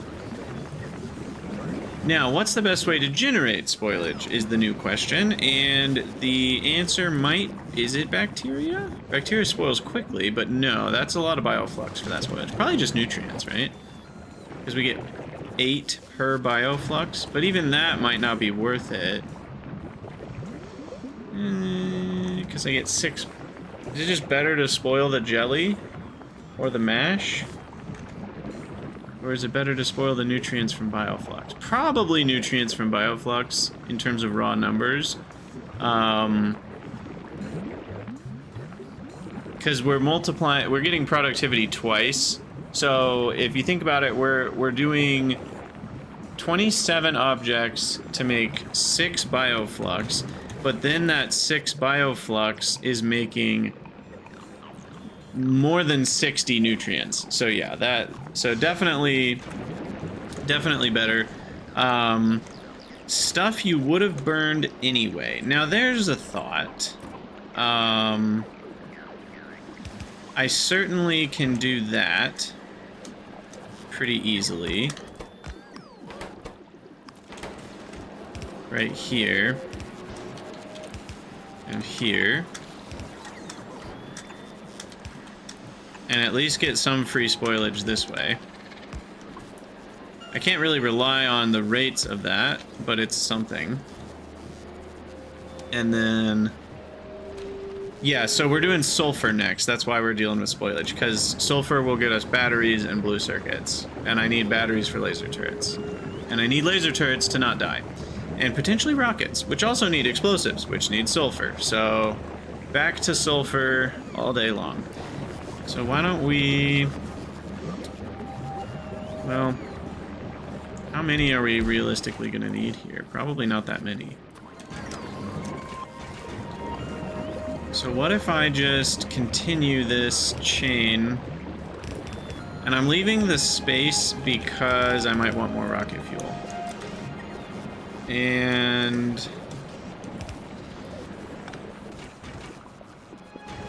then we actually need spoilage, huh? His buffer chest with spoilage and 250,000 of it. Yeah, that's a lot. I don't think I'll need that much.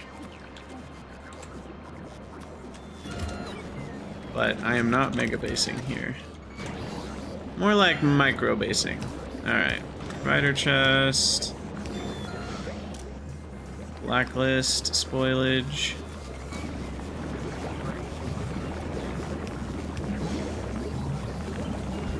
Whitelist, spoilage. Okay, there we go. Biosulfur, done. I'm just gonna let those fill up. And yeah, that's what I was worried about. We are having bioflux issues.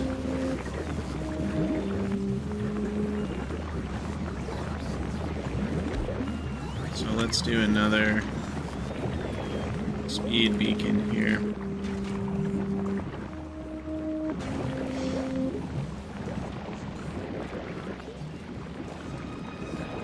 And that means we need more mash.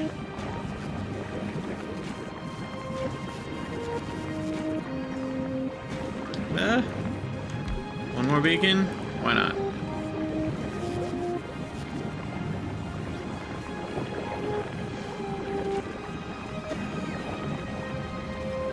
And then is jelly gonna be the problem? 6.31.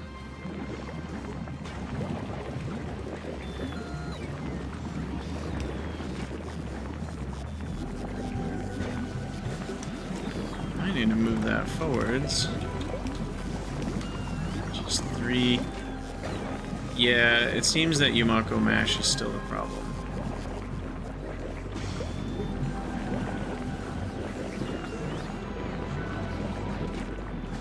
Okay.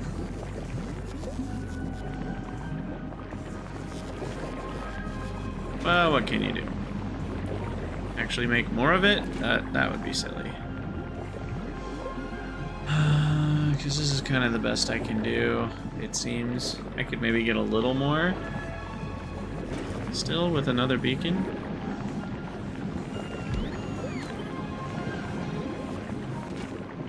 It's 25 a second. Just seeing if we ever stop because the output's full. But it seems like those two inserters are able to keep up. These can use 13.6 a second each, which is right about what we're making. So that's pretty close. Okay. So then that's still... These are using an absurd amount of bioflux, 2 per second each, to make sulfur. But that should back up pretty quick. I'm hoping. So I'm not super worried about that. Oh, 7.3 sulfur. What is... sorry, I'm getting forgetful. 5 sulfur makes 50 sulfuric acid. Okay.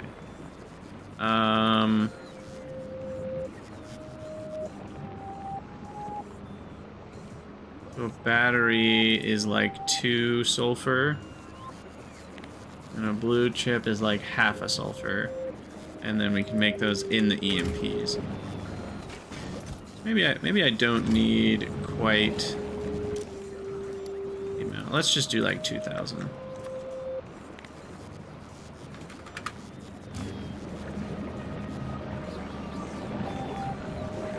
And then this is going to turn to spoilage. Get rid of that. Oh, yeah, right, of course. The rocket fuel is taking... So this is where we don't want more rocket fuel.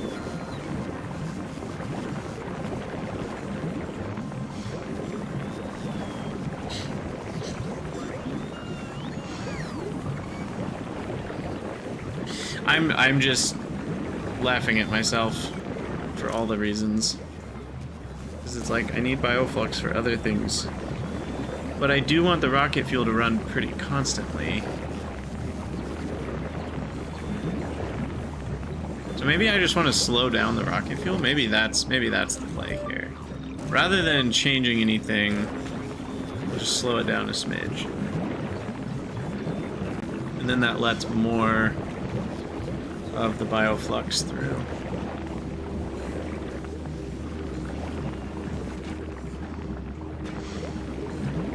We're also having issues with output rate with the bioflux. So let's, hold on, I'm gonna change something here. I'm gonna put bioflux on a belt here.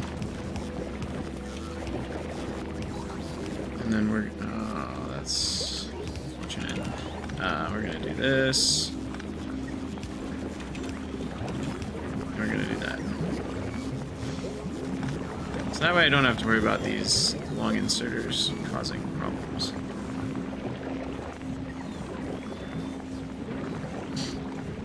Okay, so are we backing up or not?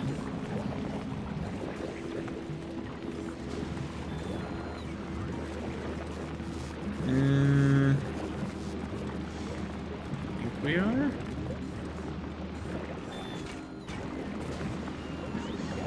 Why did Yumako Mash stop for a second? Do we have a nutrients problem? Oh, maybe because I... No, we're just out of Yumako Mash. Oh. Oh. Well, that's a fixable problem. That's a fixable problem. Okay, so...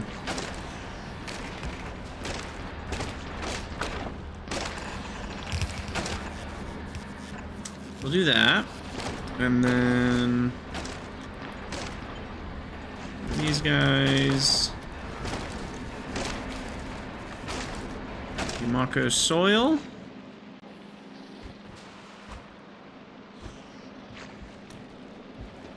Perfect. Get rid of these extra trees in here. Get rid of all your weird output. And then wire you up to the same network. Perfect. Gleba keeps growing more and more. Your mental health was struggling in the beginning. Yeah, it's weird. Like, it's stressful at the beginning because everything can spoil, but I do think they are my favorite systems in the game. Still. Okay, I think 9, 12, 14 more trees is enough. Yeah. Yeah, I think that's enough. I could do a chest here again to kind of keep things flowing more evenly. So let's do that. No, this is fine. Chests are annoying because of inserters. I really wish we had 2x2 chests in vanilla. I understand that the reason they're not in the game is because it would simplify some of the logistics challenges that the dev team wants you to have to deal with. But at the same time, it causes you to have to do annoying things like using multiple chests when really you just want one inventory, and now you have to deal with the fact that they're two separate inventories, which causes more annoyances than helps. So there are just some annoying things like that that you have to deal with, but it's fine. Okay, so we're gonna have to wait another couple minutes until that irons itself out. But we've got sulfur, so that's good. Now let's look into sulfuric acid.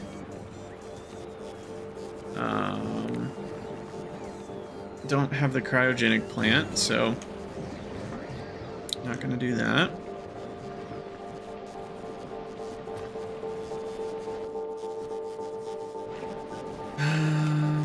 So the sulfuric acid itself is pretty easy to make.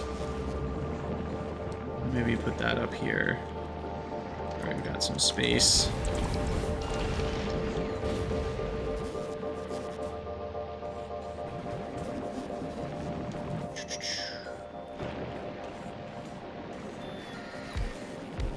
Because I'll definitely want to prod module this.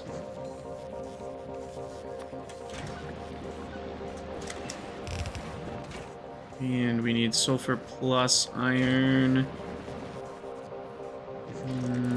Oh no, we're running out of modules. And I'm not making blue circuits yet. Wow, even without any sort of speed beaconing, these are still doing 160 sulfuric acid a second. That's probably enough even already. Alright, and we only need about 3 sulfur a second. So this is one of those scenarios where I'm like, what's actually better? Should I do 4 separate requester chests or 1 requester chest and then put it on the belt? And I never actually know. But I'll just do 4 separate requester chests. And then water.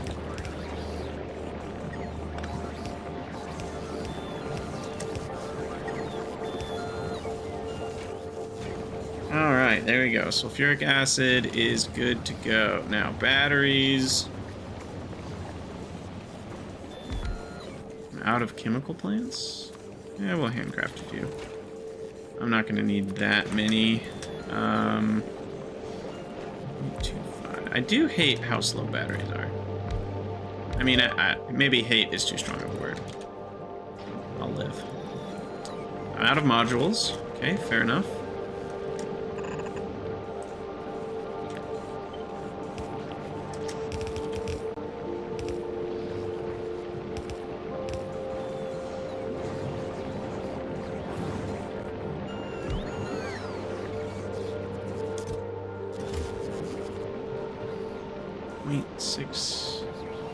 What's that gonna end up being? 2, 3 batteries a second?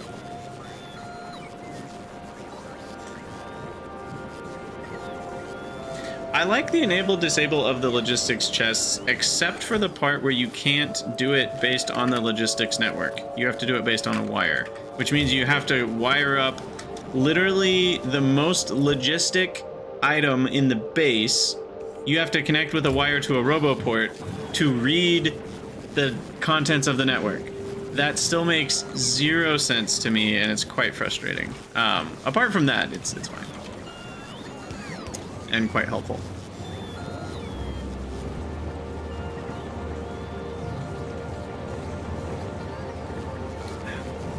Dualock, what I'm saying is, like, if I wanted to disable this, like, let's say I only wanted to make batteries if I had at least 100 iron plates in the network. I have to actually connect this to a roboport to do that. I can't just hit the little wireless button up here to read the amount, which just feels really off to me.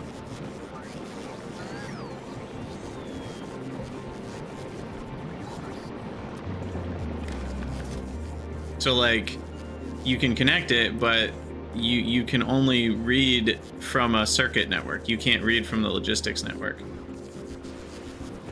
So there's no way you can interact with the logistics network, even though it's literally a logistics chest. So I don't get that. It bothers me. Alright, let's make some batteries here. Ah! What am I doing? Hit this. Control F, battery. Battery is less than, I don't know, 1200? Sure. Sounds great. Yeah, exactly. Inserters can connect to the network, but a literal logistics chest can't. It just doesn't make sense. It makes no sense. Alright, cool. Battery's done. And now blue circuits. I don't know. Do I need them down here? I like having it all next to each other. Oh, you know what I need to do is make my new mall blueprint, the better version. The basic mall V3. So you create a copy, and then we place it, and we don't change anything, and then we replace the building with this, and then we select 0, and then we go in, copy it, EMP, basic mall, V3, Select new contents, these contents, and it all should work. I'm just gonna assume it does.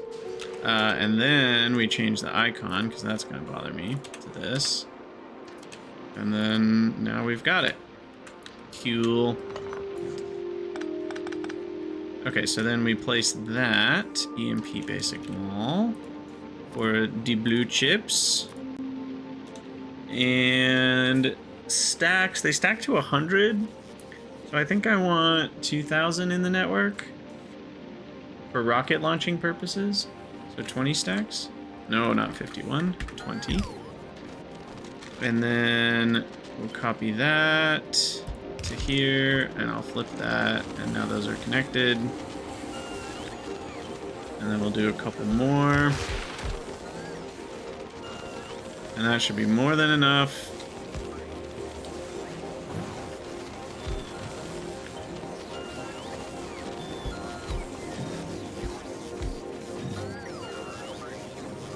And now we need to bring the sulfuric down.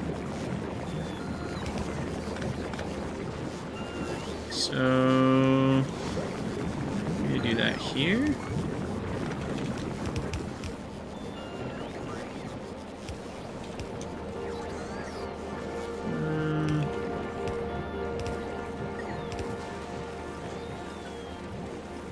Oh, come on now.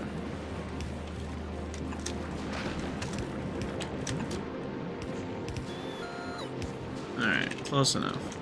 Oh, right here. Connect, connect, connect, connect, connect.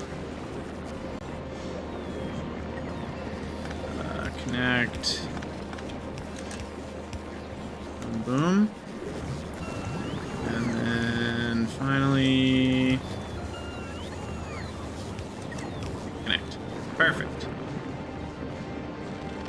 Hey, they're spinning. Nice. Blue circuits on Gleba. Do I think it's a coding reason, Bigo? I assume you're talking about the logistic chest not connecting thing. Maybe. I don't think so, but it's possible that that would be too hard to get it performant. I'm guessing if they didn't do it, it's more because it's really bad performance rather than not possible. Or maybe it was just a lot of work to change it because they're already logistics chests, they're connected to the network coding wise in a way that wouldn't allow them to also connect that way. I don't know. I have no idea how the game works under the hood, so I couldn't say. But yeah, I probably should have put green chips on a belt for these, but you know what? We're just living with the consequences.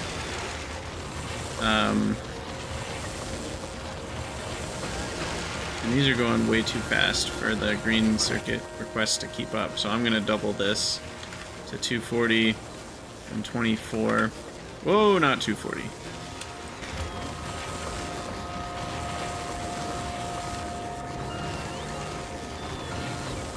Okay. Well, that should do it for rocket launching. Now I just need to get a silo and get some Glebian science, and then we need to automate laser turrets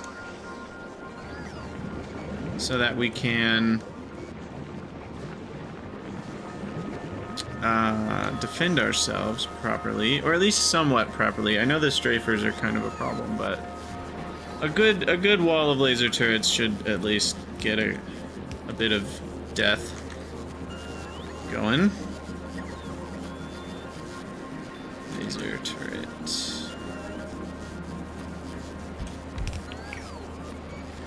I'm gonna do 2 of these because they're slow. And I should have done 2 stacks because I want 2 stacks. I am spoiled in my fancy suit. That is exactly right. Alright, I'm gonna make those go extra fast. How's power, by the way? We're using about 75 megawatts. That's not bad. Now, why am I getting Yamako itself? We shouldn't be getting Yamako.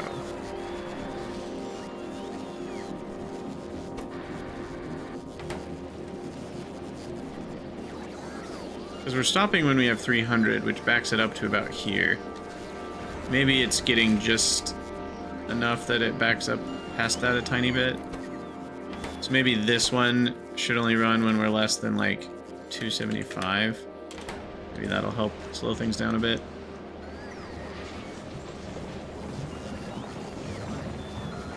Okay, what are the bots doing? Oh, they're bringing spoilage over here to get burned. Because we have too much of it. Ah, yes. So now I need to do a thing. So since I'm burning more than 20,000 spoilage, we need... this... We need these to turn off if we have... this only runs if we have less than 19,000 spoilage. So that way we're not just randomly collecting spoilage that we then need to get rid of. Right. Because then we're just making our logistics bots do a lot of extra work. Imagine if you had hunger and thirst in Factorio. It really, like, it's funny how many people have mentioned the lack of that, because I think they're just used to Minecraft, right? Which is kind of like, in some ways, industry standard for sandboxed kind of games, and so hunger and thirst therefore become some amount industry standard. But like, what would it add to the game? It doesn't add anything to the game. And I think a lot of people agree that it doesn't add a lot to Minecraft when you're playing big mod packs like Greg Tech New Horizons. Like, a lot of people get frustrated with the Pam's Harvest Craft stuff and everything. I think it adds, it's like a fun mini game is what it is to me, but I don't think it actually fits with the greater game very well. Okay, so now as far as rocket fuel, now that I have this set up,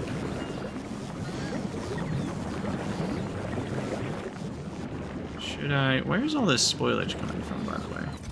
I guess they're just bringing it from the storage chests rather than wherever it's ending up. I'm actually completely out of sulfur.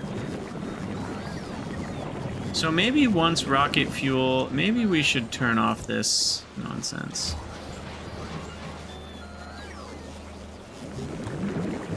Maybe these guys should only work if we have fuel.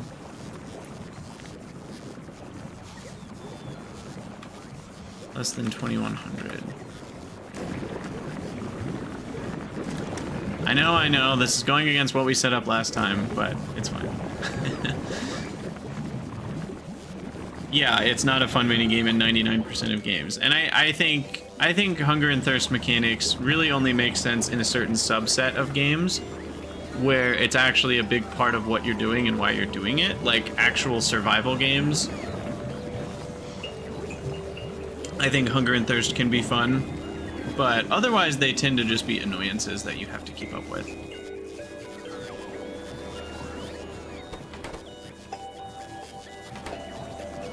Oh, I can make laser turrets and EMPs. What am I doing? Hold the phone. Hold the phone. We can do this a bit better.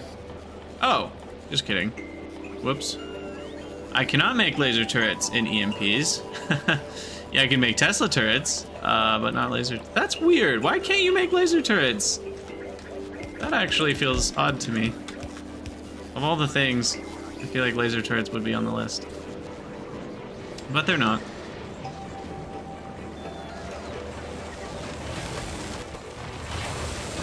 Alright, so the issue is cable. Got it. Okay.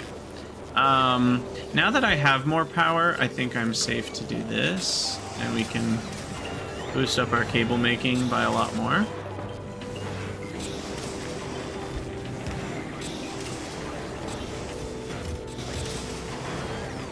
There we go.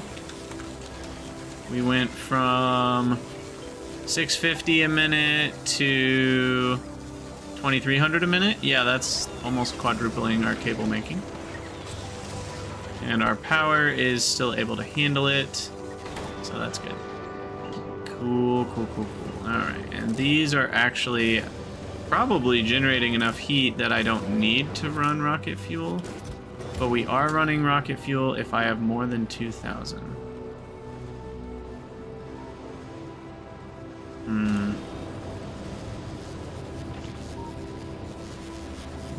But these are running if we have 21. Should I change this to 1900? And then we're not even... But then these will stop before I'm heating the base is the problem. If I need the rocket fuel heat, these are going to screw me over. So I actually want the rocket fuel heating to remain constant, so I'll set that to 2100. I could add in a special combinator that's like, oh, if the temperature's low, we start back up the rocket fuel production, but whatever, this is fine. This is fine. Because these are not actually consuming that much rocket fuel per second, right? Like if you watch, you know, one of these is lasting, what, 6 seconds? And I have 5 of them, so these are consuming less than 1 rocket fuel per second in total. So that's not really a big problem.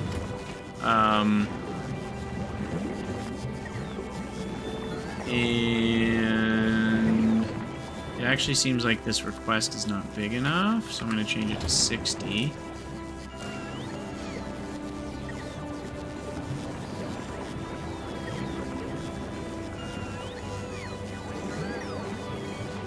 And that should help a bit with our sulfur problems. And then the blue chips are looking good. What do we got? We've got... Oh, right, they're not called circuits. 1100? Nice. Alright, well, pretty pleased with all of resources we've got going on here. Now I need a rocket silo, and we need science. Wow, feels weird to already be looking at Glebian science packs. So they are just a single bioflux and a single pentapod egg for a pack. And that's really for 1.5 packs because of the biochamber productivity. Interesting.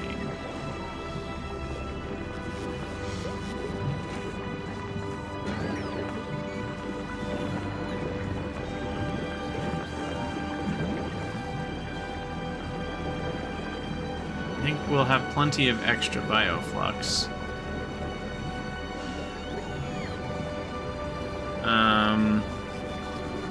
So it's just a matter of making some more eggs, which require mostly just nutrients, which in a weird way is just more bioflux.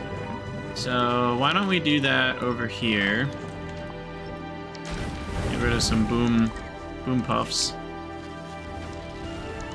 Oh, that makes me think of puffer trees. I'm glad the Factorio devs didn't add in a fart machine to the game, like the Angels mods.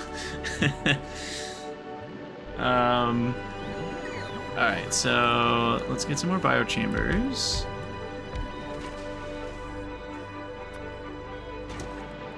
Make some eggs. Gotta crack an omelet to make some eggs, or however the saying goes.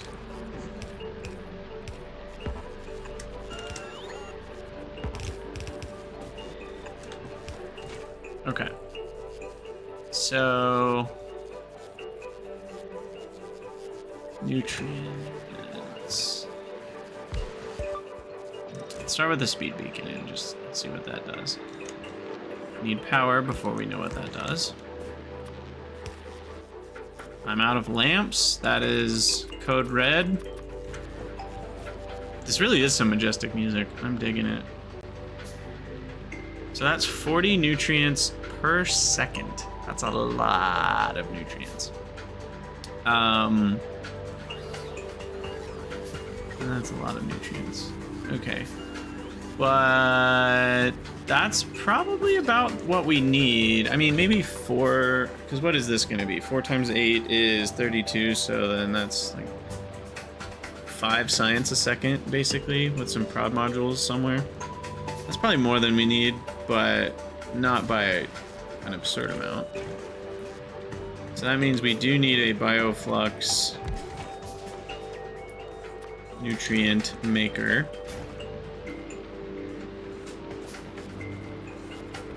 And the nutrients and the bioflux can be on separate thingamajiggers.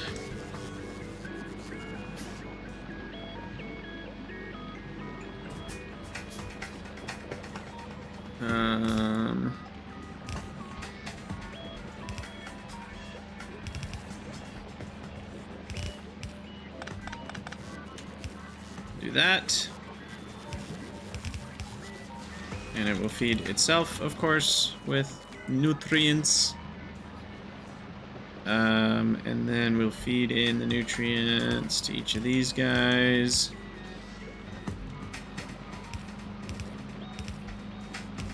Like so. And then we'll, then what will we do? Oh boy. Now that's where things get tricky. Okay. Oh, these are eggs, not bioflux. What am I doing? The bioflux goes on to later stuff. So here, we want all the eggs. Let's just use long inserters. I don't know. I'm scared of them these days because they're so slow, but this is not a large throughput, so we're fine. All right, so there'll be the eggs. And maybe some spoilage once in a while, but I don't foresee that being a problem. But we'll sort out the spoilage in case we need to. And then, oh yeah, quality long inserters. I forgot about that. Oh my gosh, I just need quality everything. That'll be such a fun shift when we start getting quality everything. Anywho, I think I will just bring bioflux on a belt. It's like snakes on a plane. Bioflux on a belt. Like this. And then I'll steal some nutrients for you. Kickstart it.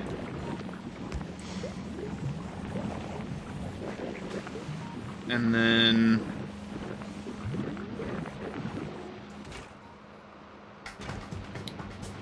that's running. Okay, now we need some water. Done. We're building on top of a swamp. Get out of me, swamp. Ooh, I could do quality pentapod eggs. Oh, man, if I was doing quality bioflux, that would actually be worth it.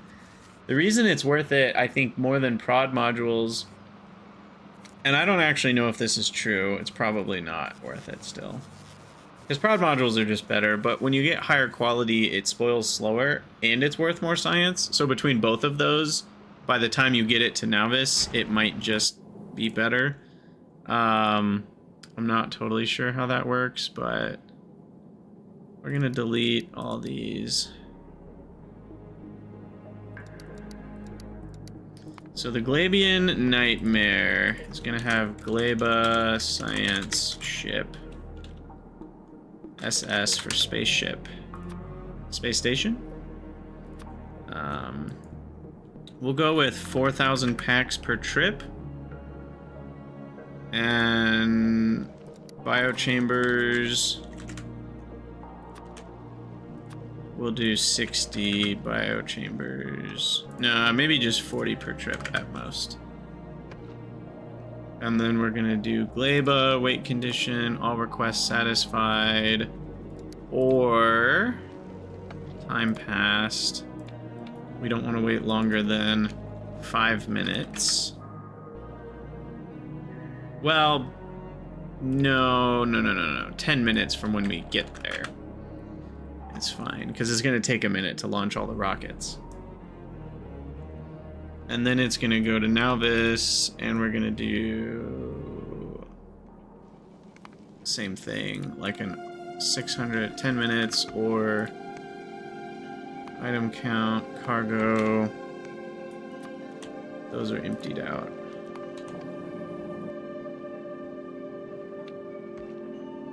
The problem is, does that it'll empty out the biochambers too, but what if it emptied out those and then the biochambers were about to be emptied out, but then it saw that it had 0 science packs and it just leaves? I actually don't know if that works or not. Regardless, let's get back to our egg loop here. So...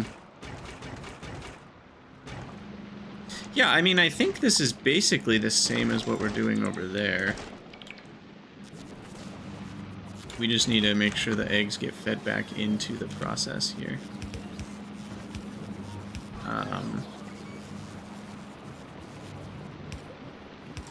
So what I'm thinking is we actually just loop this around. And then that's where we actually use the, yeah, it just self-feeds. We'll stack size 1 on all that. That's great. Should work. And then this is what goes to make the science.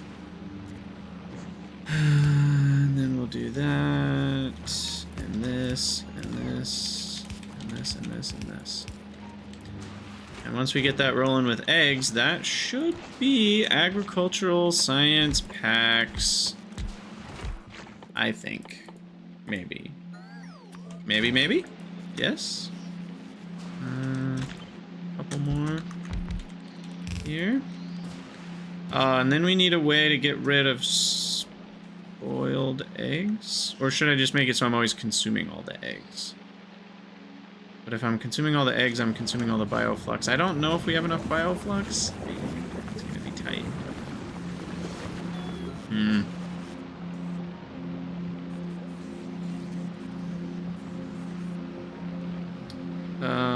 I think the eggs need to...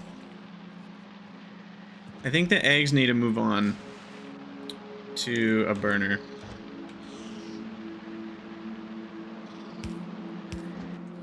Yeah, this is just, you know, being careful 101. So we'll do that, and then we'll also do this. Filters, spoilage. Okay. Set up T-Rex enclosures. Yeah, it's so fun that you can literally just have an enemy spawning method. You could just watch your turrets constantly kill enemies, just for fun. For fun and profit. Alright, so now I just grab a few eggs. Chuck them in there, get rid of the spoilage that's everywhere. I guess we need a spoilage getter rid of her up here. And oops, all spoilage again. Yeah, okay.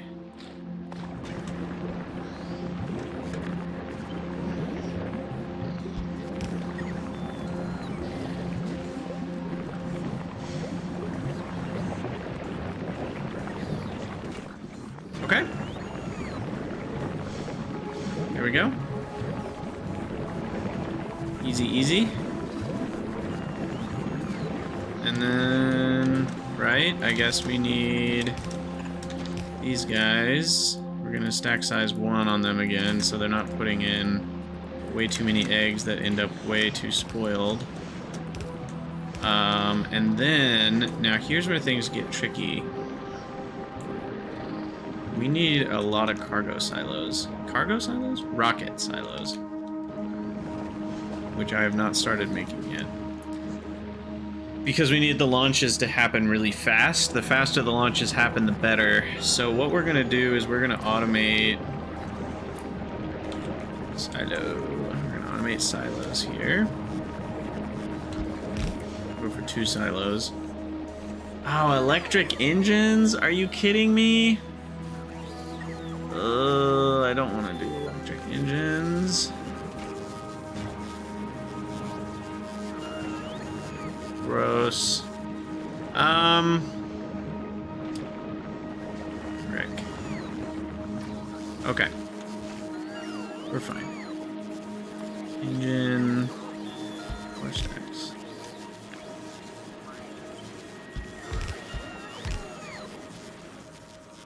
Alright, so then... Are we gonna have to...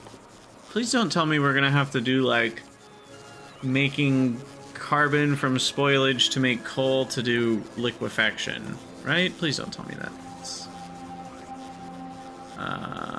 No, there's biolubricant right there. Okay. Okay, that's better. Alright. We're fine, we're fine. So then... Electric engine... 20 stacks...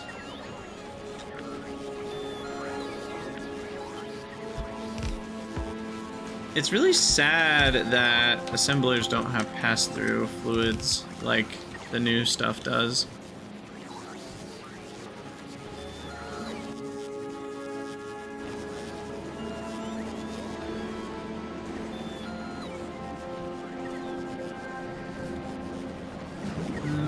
Where do I have jelly and nutrients?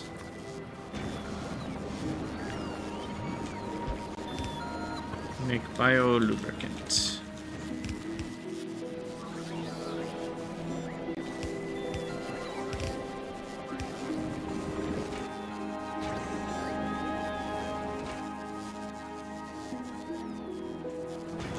How much lubricant do we need per engine? 15?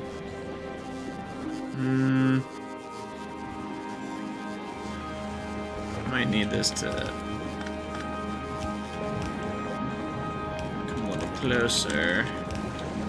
Use some faster inserters here. And what's that gonna do to me? It's gonna lose me some heat. That's fine. That's what rocket fuel's for.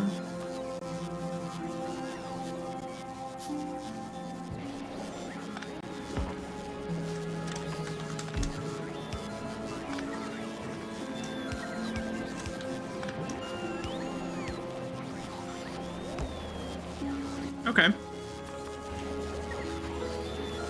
There we go. Electric engine units are rolling. Speed all that up. That should get us a rocket silo eventually. 1 per second means that gets me 1 rocket silo every 3.5 minutes. I can accept that. That's not that crazy, given I'm only going to need 10 or less.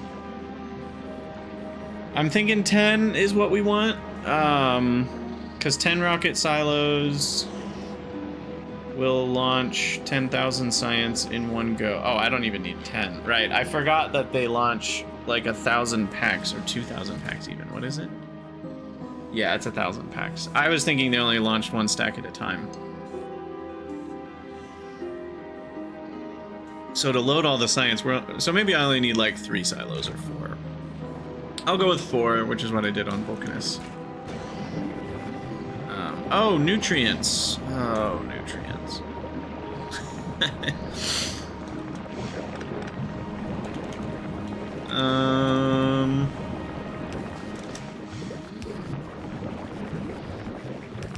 Let's just do this.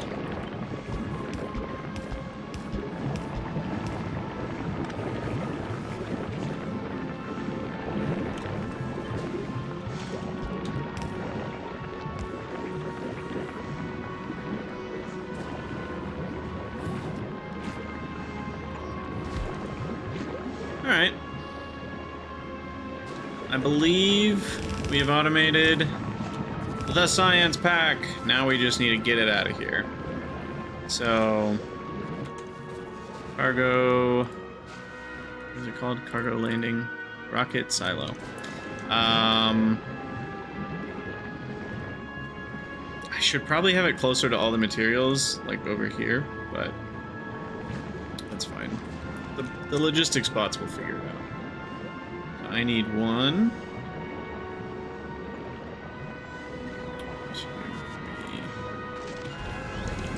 3. 3. That didn't look like the right amount of space. Oh, that's too much space.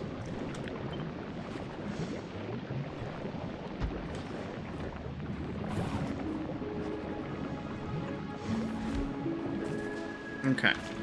So then we need the beacons. I have no prod modules left. That's unfortunate. So we need some prod production. EMP basic mull. I'll go with prod ones. Prod ones. Prod twos.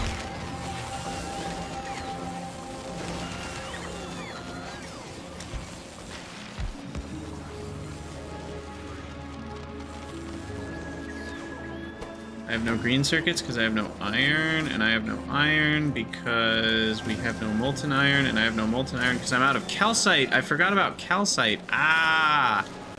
Damn it.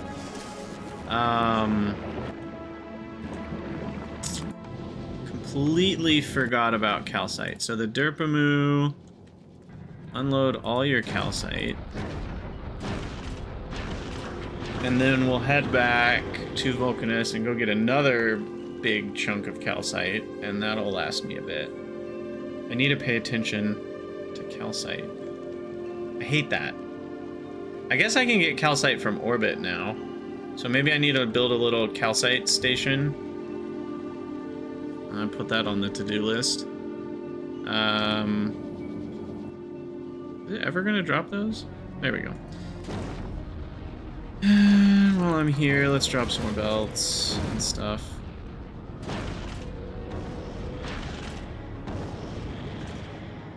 I guess I had plenty of electric engines I could have dropped.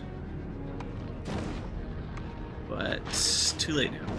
Okay, so you head back to Vulcanus. Wait, why do I have Fulgora stuff selected? The Hendrickson is the Fulgora. You need to have the Vulcanus. Science and buildings.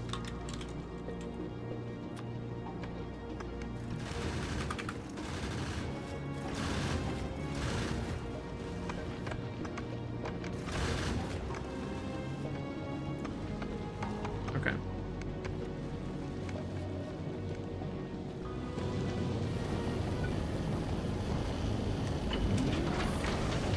That should be fine. Alright, so more calcite. What's our actual calcite usage? I mean, we've averaged since we got here on Gleba about 6 a minute. It'll be interesting to see when we've got the steady state going how long it's lasting, but that's not very much. I mean, at our highest, it's 20 a minute, which means if I bring 1,000 is an hour's worth. So if I bring 5,000, that's 5 hours worth. I can probably get that much from asteroids, though, right? Because we're about to be able to unlock the recipe. Where is it? This one. Yeah. So this recipe, we either can get 5 ice from an oxide asteroid, or we can get 3 ice and 2 calcite. Yeah, that'll be plenty of calcite, I think. Because if we go to our space station, which is old and decrepit and technically still working, how many oxide chunks are we getting per minute up here? An average of 0.7 per minute. And this is parked over Nauvis, which has no asteroid chunks and is doing no reprocessing. And that would already be 1.4 calcite a minute with no productivity or anything. Okay, yeah, we'll be fine. Because we'll get way more than that when we do the asteroid reprocessing.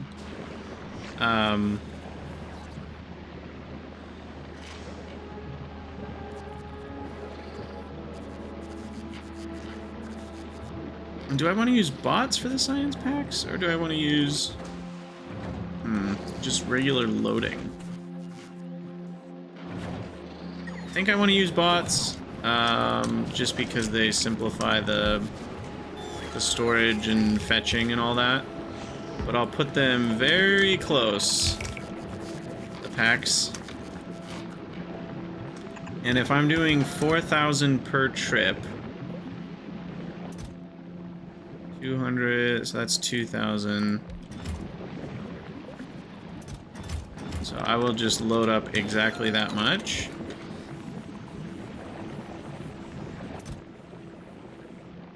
Oh, spoilage. Wait, how are we getting spoilage on this belt? Oh, right. Because the nutrients are spoiling. I know the science pack will spoil eventually, but it doesn't spoil that fast. Then you can be a spoilage long inserter. Plus active provider.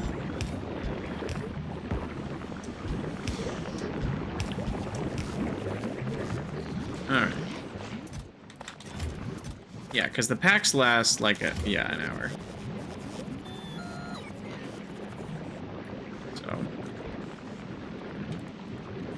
Okay. Oh, there's a tree in the way. I was like, wow, that grass is really covering that belt. There we go. Alright, and then we can load up these guys with at least a little bit of prod here. And then we'll go full speed, which might be too much power. I don't know if we can actually handle that amount of power. We will find out.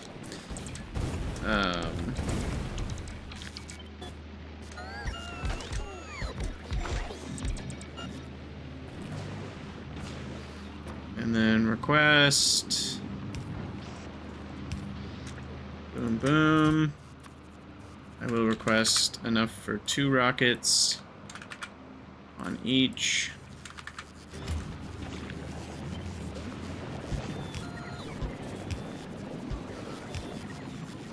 Probably overkill again.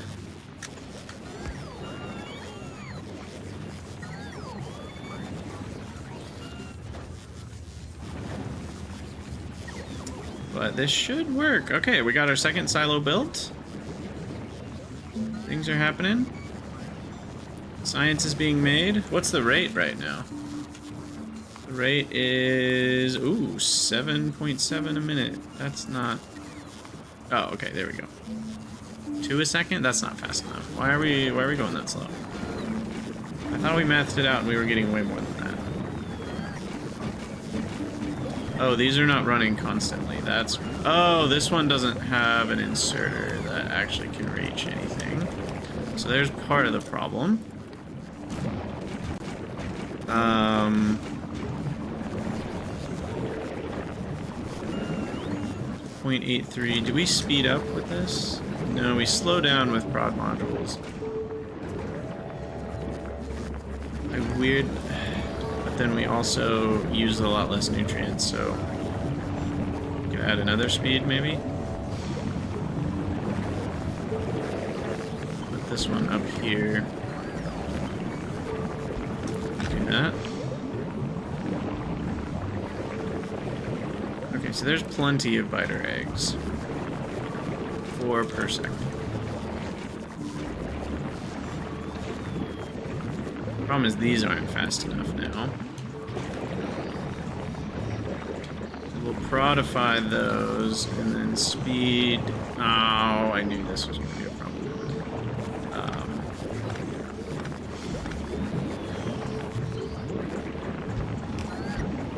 Need those to be on the edges. And then this needs to go up a tile.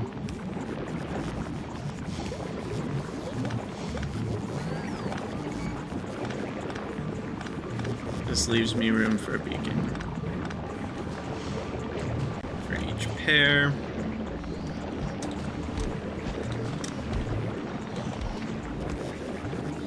Okay, there we go. That should be able to eat all of the eggs. Make science, and now we probably have too much science. Too much science, if anything, I'm guessing.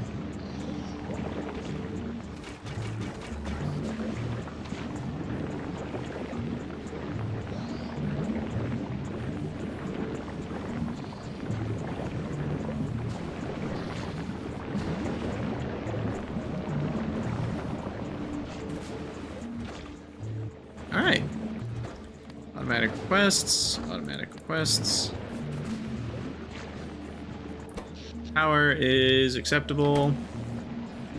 And we have almost 1,000 science. Cool, cool, cool. So what's our production rate now? No turrets. Wait, where would I need turrets? I'm ditching all the extra eggs, so we shouldn't ever have... Because these eggs are going to turn into science, so those can't spoil. And these eggs are constantly flowing straight to the burner. So there's no possibility of egg spoilage. Unless we run out of nutrients. Now that I think about it that way. Now that I think about it that way... But assuming the buildings are running, we can't run out. But, yeah. Probably shouldn't have missed that. And then... we have to think about pollution.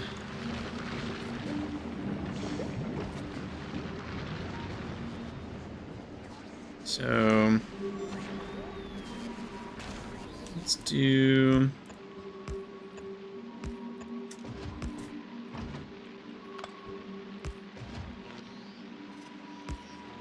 something like this.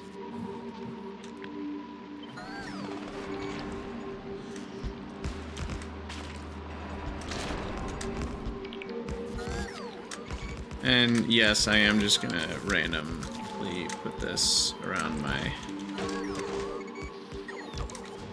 agriculture area. And we're gonna let the bots sort out how to get it all placed with landfill.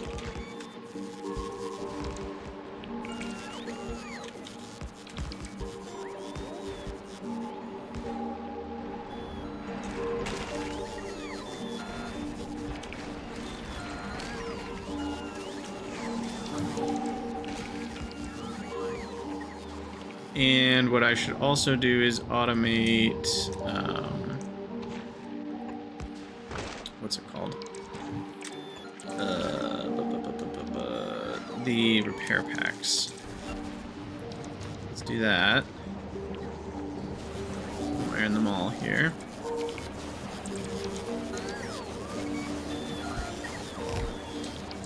That's good. Apparently we need substations.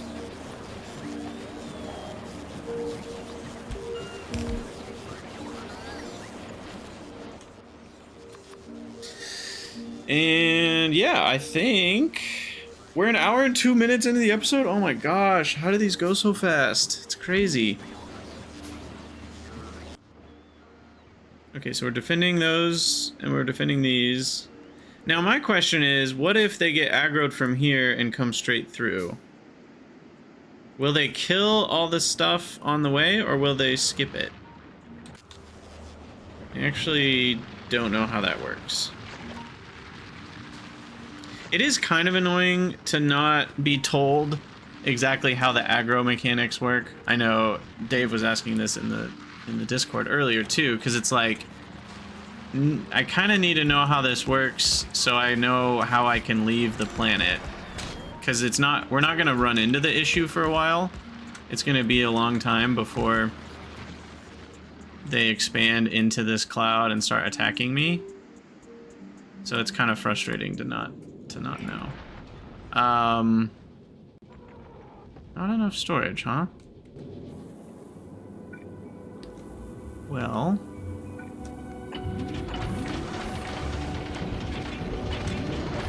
how's that?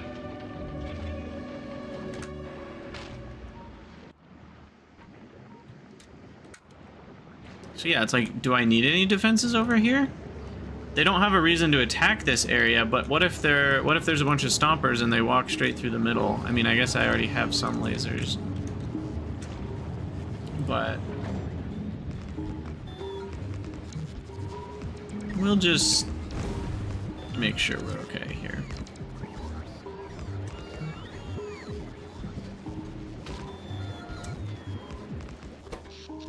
What's the laser draw? Only 5 megawatts. Okay, they're not drawing as much power as I thought they would. That's really not a problem.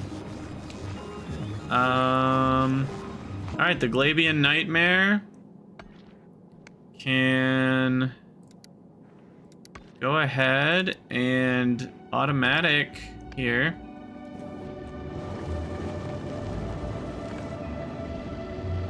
Here it comes. It'll go a little faster. Someone else was mentioning this earlier. There are a bit of free tonnage we can remove without any downside.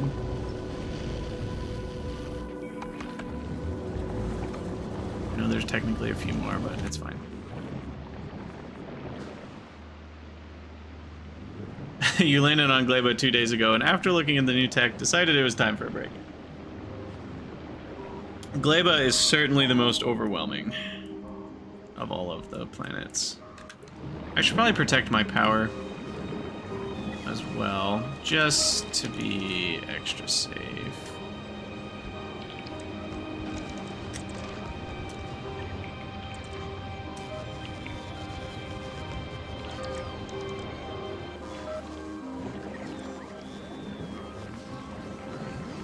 Alright, now the Derpamu is grabbing calcite for us. Is it done?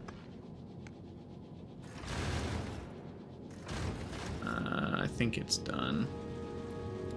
You come back to Gleba. Glebian Nightmare is on its way. Using up its fuel supplies.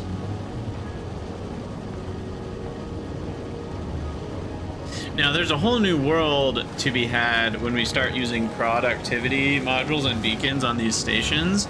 And then we're using like nuclear reactors to power things, because then we're not gonna have to worry about making power with, you know, lower rate solar panels and stuff. But that's stuff we'll deal with when we're going to Aquilo, where there is no solar.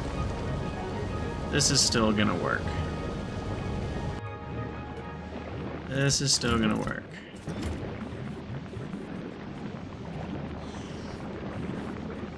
Okay, now is 4,000 packs too many packs? What's the math work out to here? So if we're making a stable 200 a minute, then that's 20 minutes. No, I don't want to wait 20 minutes for the cycle. I want to wait 10 minutes. So we're gonna say 2,000 packs is it.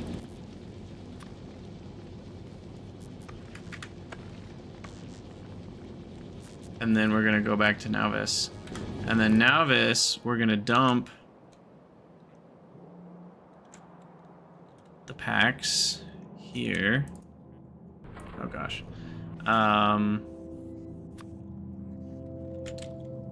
Agricultural science pack. 2,000. Actually, we should just add the section. And then basically copy that. But these will be agricultural pack. Okay.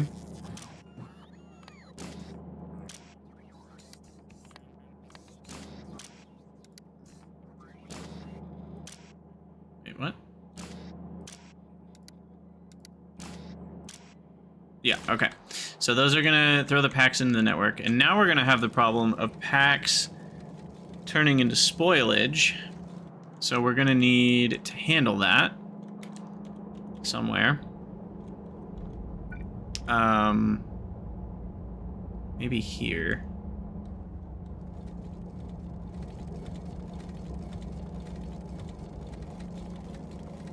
But otherwise it should be fine. We'll get rid of spoilage from this.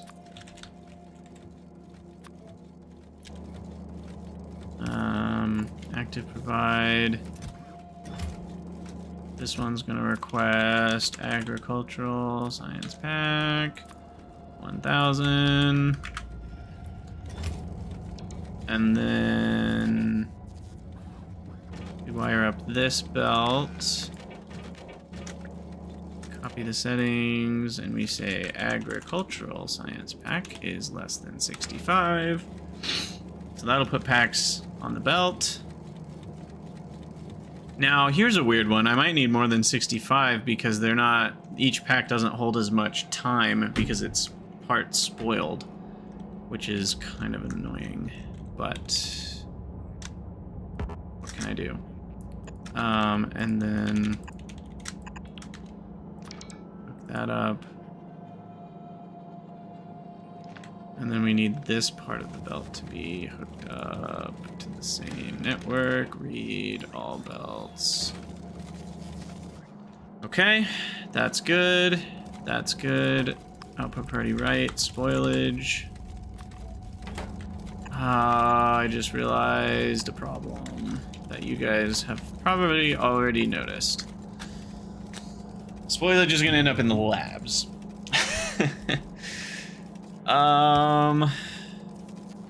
Frick.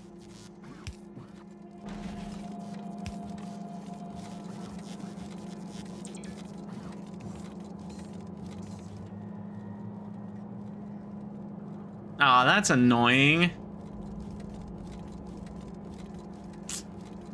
It's really annoying.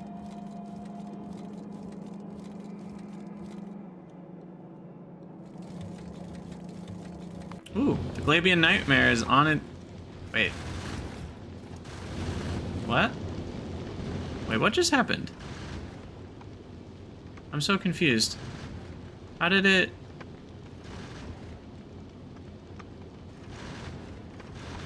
It's on its way from Nauvis back to Gleba? Did I miss...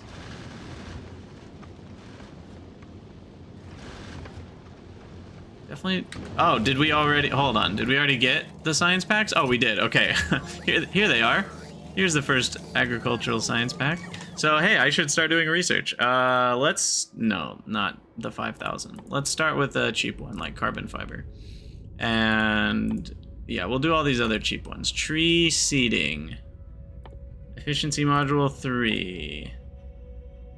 Carbon fiber. Tool belt equipment, fish breeding, and then rocket turret, and then stack inserter. Blacklist, spoilage on the inserters. That won't fix it. The problem is the packs will spoil while they're sitting in here once I'm not researching something.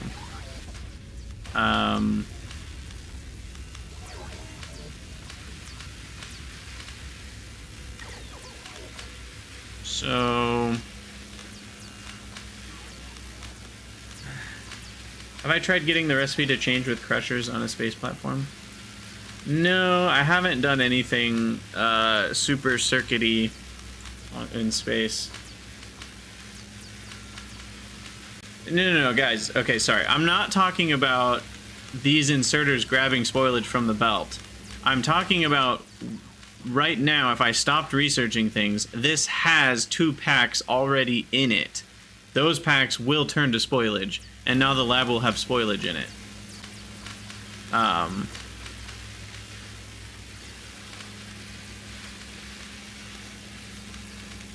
And I literally don't have a space. I guess we can do underground belts.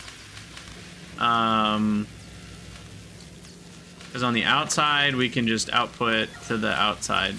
And then on the inside, we'll just have to use underground belts. But then this steel belt is kind of harshen my melon a little bit. So I'll have to move it out to the side here.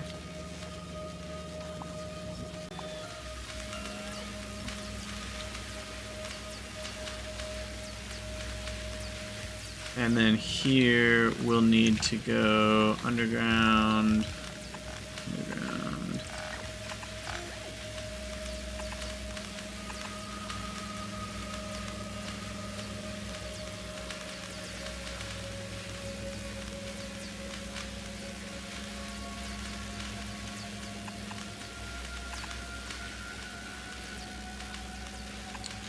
should be fine. This is really gonna break stuff for a minute, but that's okay.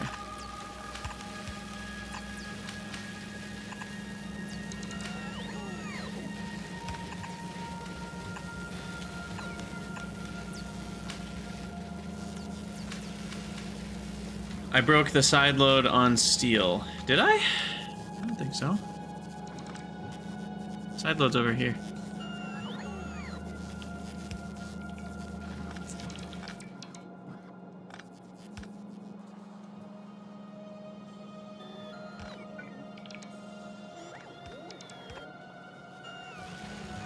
It was double side loaded. Classic Krydex. Okay, so then now we need a blue filter inserter on spoilage. We're an hour and 14 minutes. All right, we gotta call this episode done soon, but.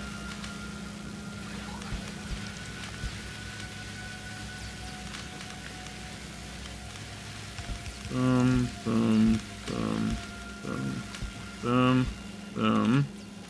Boom, boom. Boom, boom. Boom, puff. Boom, puff. Boom, boom. Alright. Boom, boom, boom, boom. Boom. Boom, boom. Boom. We're missing the top one there. Boom, boom. Got a super force build to get rid of those lamps. Boom, boom, boom. All right. Good times, good times, good times. All right. Lights in the middle. And then we need a couple more of these on these two. And that should do it. And then we need substations everywhere because we don't have power. Hey, research with agriculture. We did it. What an achievement. I thought we had built that one there. Okay. So I think we've handled spoilage now. And the Glebian Nightmare has more packs and is headed back. So it seems to be working.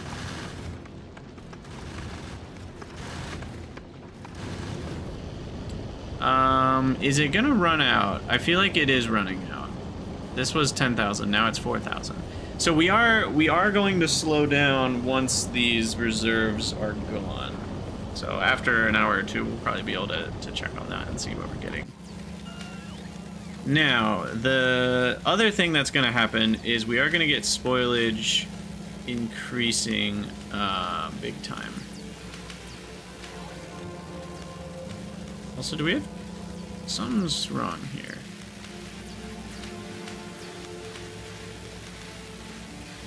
I think. We have too many science packs trying to flow into here. What's going on?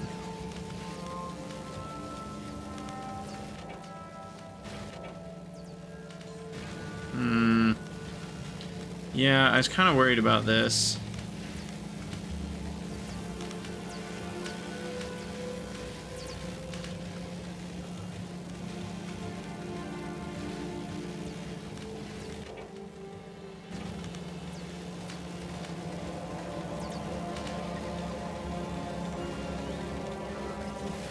We need to research something, because we have too many, like, pink in there from when we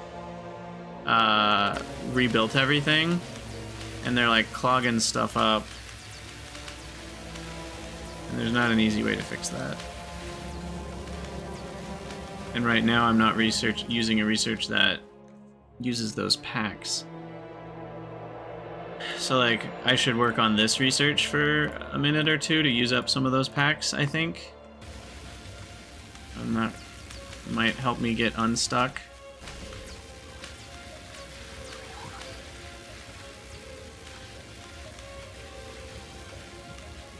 Or at least that's the hope.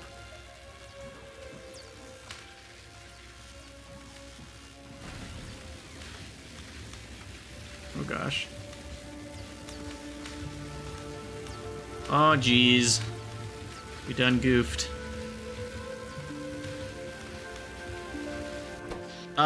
We definitely could beacon this. I'm gonna use the biolabs though.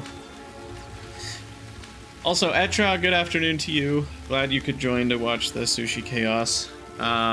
Wait, why is it letting more pink packs flow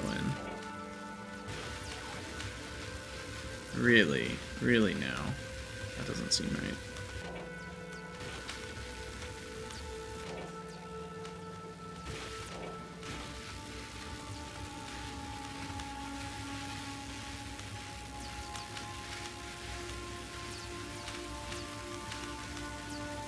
Is it because I changed it to green belts?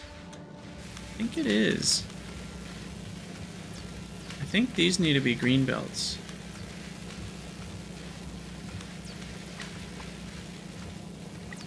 Or at least blue belts.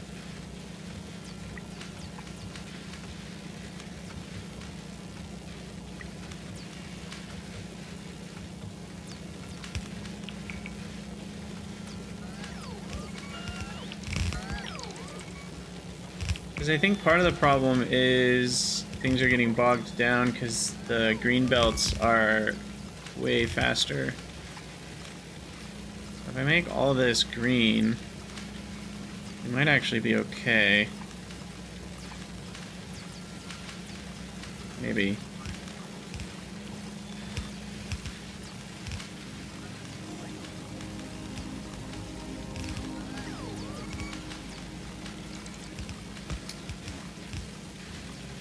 Yeah.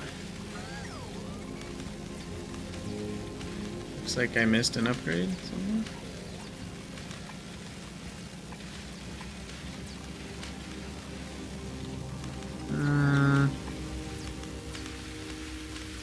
There we go.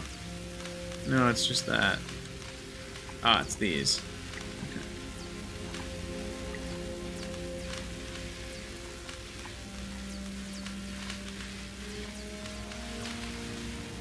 Because it won't change how many we need to change to green belts, right? Because you still fit 8 items per belt on green belts. So really it shouldn't matter at the end of the day. This will just keep the pack circulating a little faster.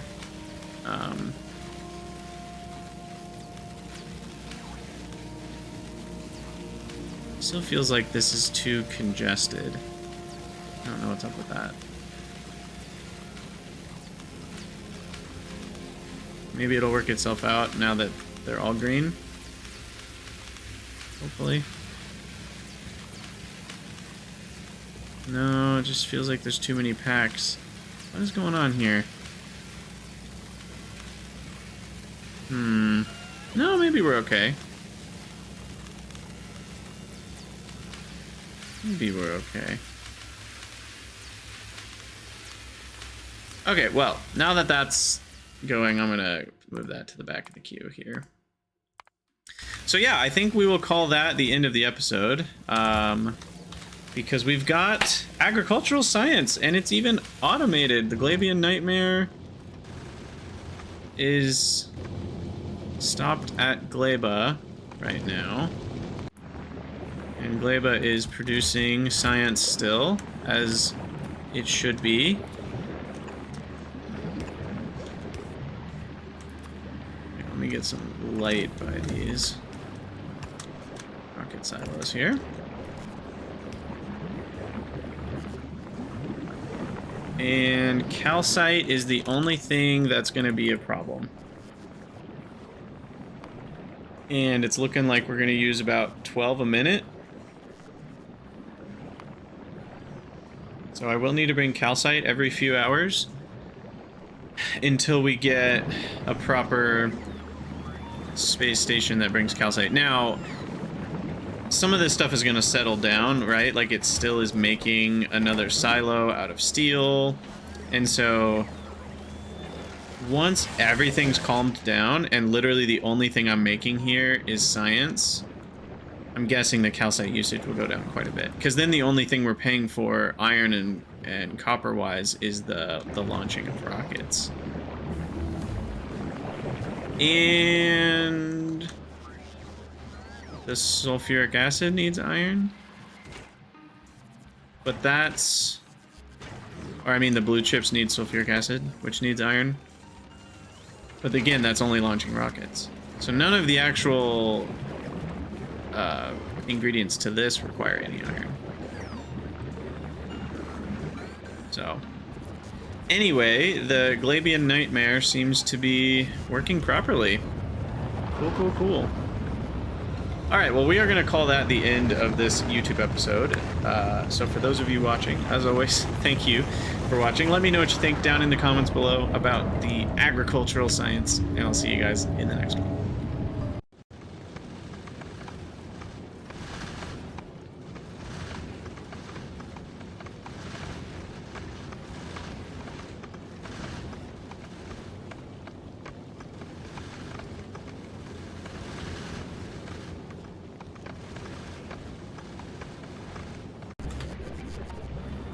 All right, so back to Nauvis. Are we doing okay here? Seems like it.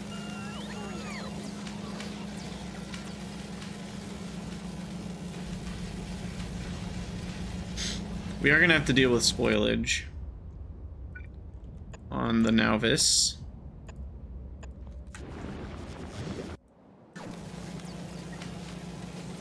Because that's going to slowly accumulate.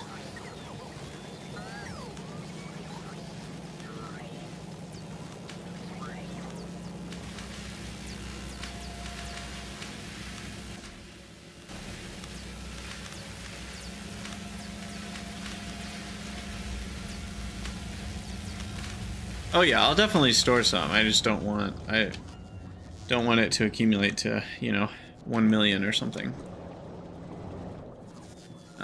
What I probably will do is preempt some of the issue and put some filtered chests for spoilage here.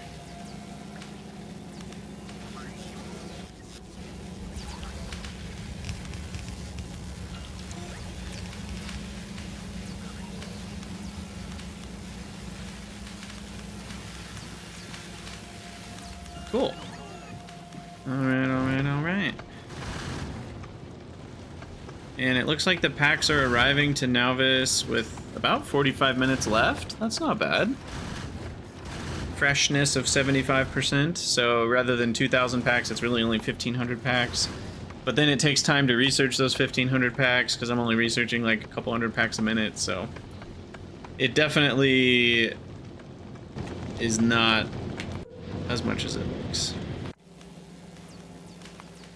But we've already got some researches done. I have fish breeding available.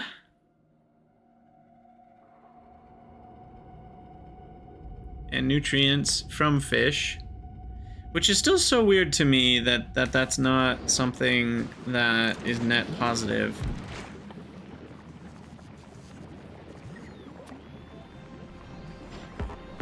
Yeah, and you can't productivity the nutrients from fish either, which feels weird.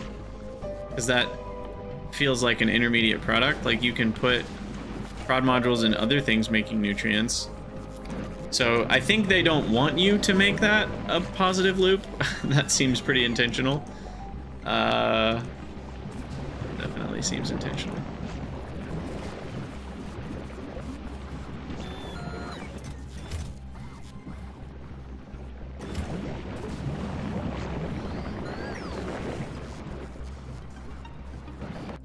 Alright, Derpamu needs to dump all the calcite.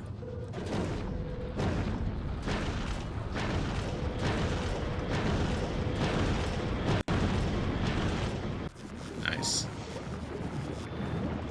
And we shall watch it rain calcite.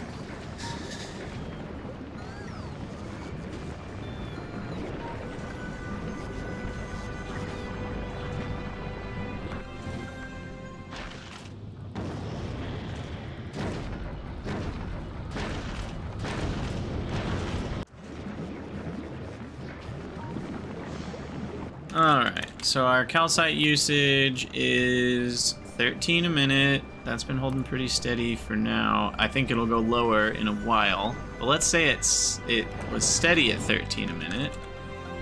And I have 75. No, I have more than that. How much do I actually have? Why is that number going up like that? What is happening? That was weird. So I have 7,800. What is 7,800 divided by 13? 600 minutes. So we have 10 hours of calcite. That's quite a bit. It'll go fast, but it's still 10 hours is 10 hours.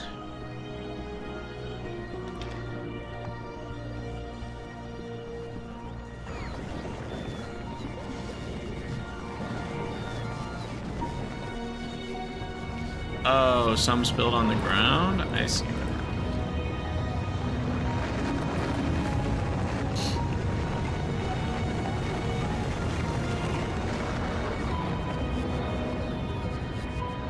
10 hours of calcite will run out before I remember to do anything. Exactly. That's why I'm keeping it on the list of things to do, like, now, not later. To make a calcite collection platform or something like that. It's on the very soon to-do list. Now, the other thing I could do is set up the Derpamu to just stop by...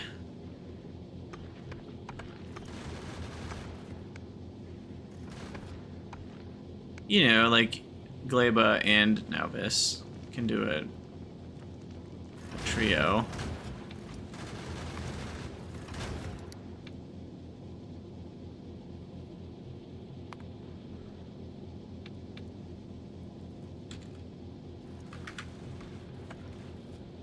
And then you go to Gleba. And then wait for inactivity.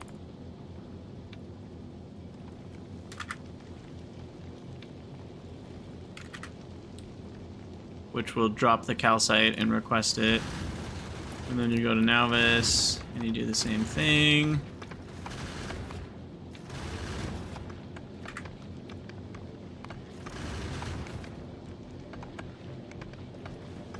Alright, there we go. So that'll bring calcite to Gleba automatically for now. Until we come up with a better solution.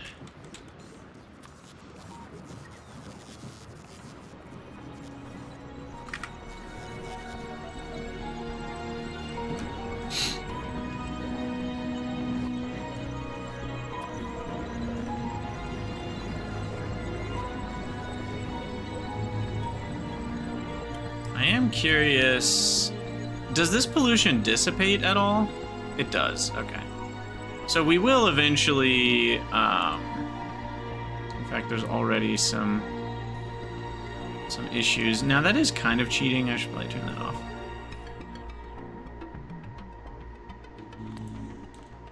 But it will eventually reach an equilibrium. So as long as you have defenses around, or artillery, as we talked about, around that, we should be okay eventually. But yeah, like, I should probably, just to be totally certain we're safe, have some defenses here.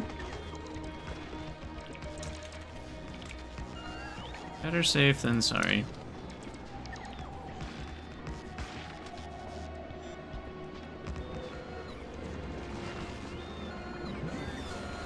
Alright, well, I've enjoyed Gleba a lot. I think Gleba has been really cool. It's been, I don't know, just a lot of non-standard designs, a lot of non-standard ways to think. We're out of nutrients. Where are we? Oh, we're not. They're just, we have enough rocket fuel. Okay.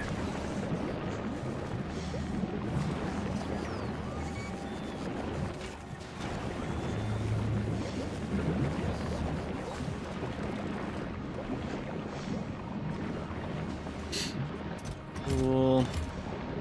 I dig it.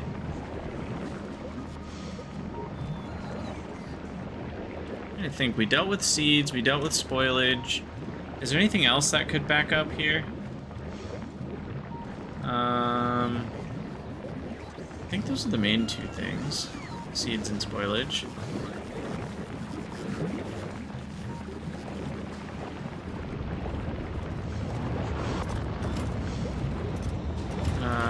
Plastics, good to go.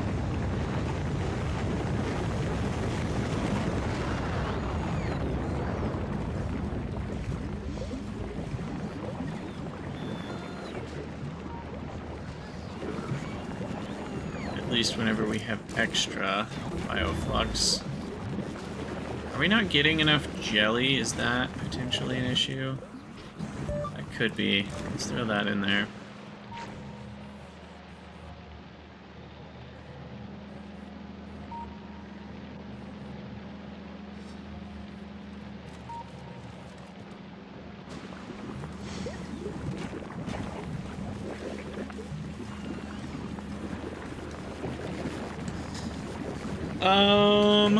Anything else we need to do? I don't know. I think it's looking pretty good. Woohoo! Well, we are 65 hours in, and I think it's safe to say we have done 3 planets. Now, it's very rudimentary on all 3 planets. Don't get me wrong. Uh-oh. We have 54,000 ice, 53,000 batteries on Fulgora. I need to be trashing in my trash loop here. More stuff.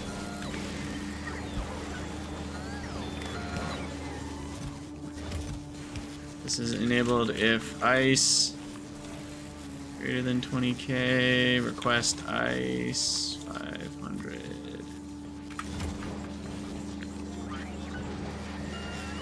And batteries, same story.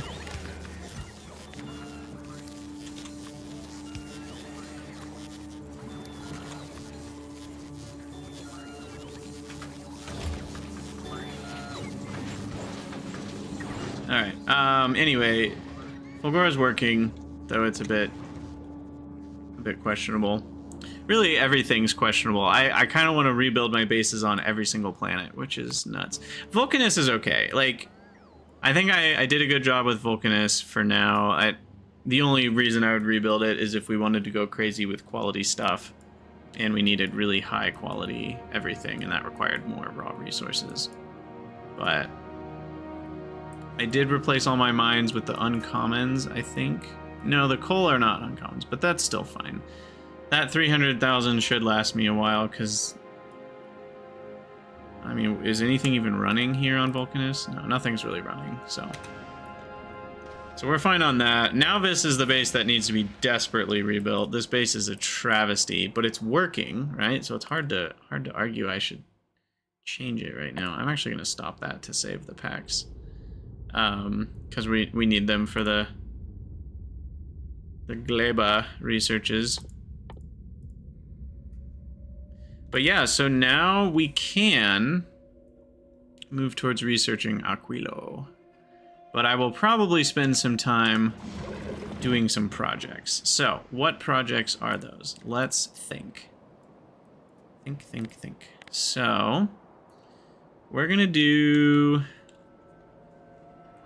projects. We need some epic quality stuff. I don't even know exactly what, but I want to get epic quality. I need the Aquilo ship powered by nuclear. Need to build that. We need to... Yeah, this was Salsa's redemption on for the Twitch points. Channel points. We need to redo Nauvis metallurgy. We need to redo Nauvis circuiturgy.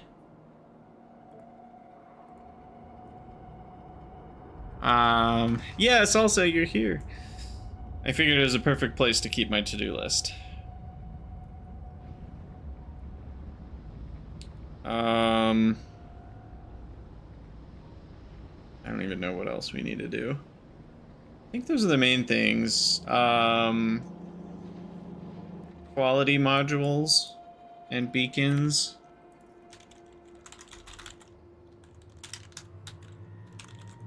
See, and again, this is confusing. Like, why did they do this? I understand that it made sense to call them quality modules, but in this case, I don't mean literal quality modules. I mean all the types of modules of higher quality. But it's unclear that that's what I meant. For all you know, I literally just mean quality modules, as in the modules of the type quality. But I mean all the types of modules of higher quality. Yeah, Etra, you haven't even left Nauvis yet. You're taking your time. I think that's a good idea. It's hard, though. This is the classic... It's kind of what Pyanodons does to you as well, where you're constantly torn between remaking parts of your base and also just making more progress forwards. Because after I went to Fulgora, part of me wanted to come back here and redo all of my things that, you know, could be made in electromagnetic plants. But then it's like, I was kind of like, what's the point? Because I already have a space station capable of just going to Vulcanus. So I might as well just go to Vulcanus first so I can bring back green belts and foundries and other stuff. What else do you get on Vulcanus? Cliff explosives, you know, and then at that point it's like, yeah, but then I also might as well just go to Gleba and bring back biochambers and belt stacking, because belt stacking is going to significantly change. Like, actually having stack inserters is going to be amazing. So I'm very excited for all that, and I wanted all 3 planets worth of stuff to kind of redo the Nauvis base properly, because I feel like it would be a lot less efficient to rebuild it 3 times. Yeah, it's an interesting dynamic that the expansion adds. And I guess these take a while to turn to spoilage, but do we already have spoilage in the network? I do. I have 125. Yeah, exactly. There's player agency to that, which is really cool. I do think it's kind of... it will require mod packs to actually incentivize the player to do a rebuild after each planet.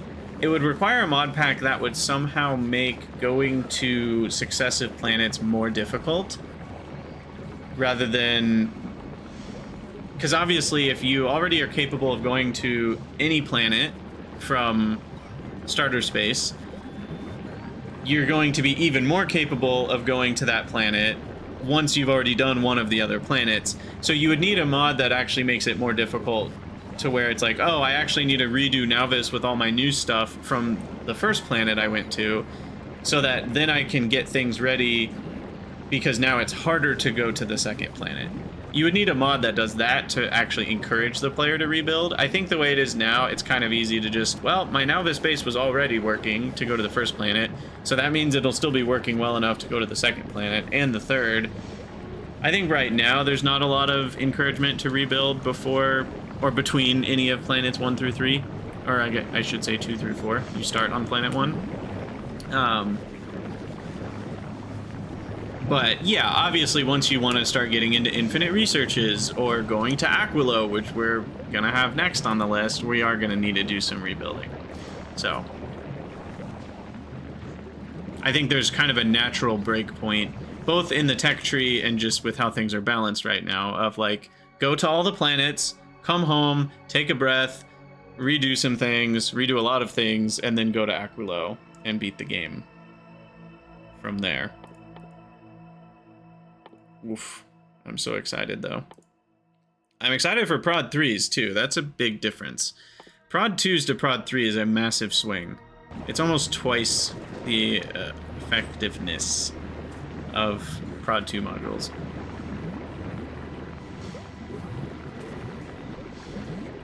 All right, well, I am, let's see. Yeah, I need to head out here.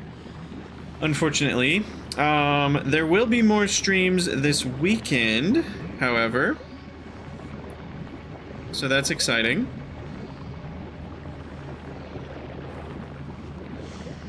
Matt, you just redid your smelting and the foundries are amazing. Yeah, I'm very excited for the foundries. Very excited for the foundries. I'm curious if someone's done the math on whether the foundries are more transformational or the EMPs are. Because the foundries obviously affect more of your base. However, the EMPs have more steps of extra productivity, right? If you're making green circuits, if you're making cables with EMPs, we're assuming you don't have foundries, and you're making green chips with EMPs, then you're making those red chips with EMPs, then you're making blue chips with EMPs. That is saving a lot of steps. Like, your blue chips are using a fourth of the amount of copper or something. Maybe not a fourth, but like a third. And so, yeah, I'm thinking infinite science that uses all the packs. You know, like, let's say you're working on... I guess I can't say all the packs, because you can't use Vulcanist packs. So these questions get a little murkier now. I guess I'm thinking all of the Nauvis-based packs, if you're producing them at a constant rate per minute, if you could only have foundries, and we're ignoring quality... If you could only have foundries or EMPs, which one would actually save you more raw resources? It's kind of a pointless question because that's never how a base would end up working, but I'm still curious. I'm curious about it. Yeah, we kind of need a whole new base. This is just a starter base. I almost just need a whole train system. But, alright, save. Exit. No, I need a screenshot. I need a screenshot of my beautiful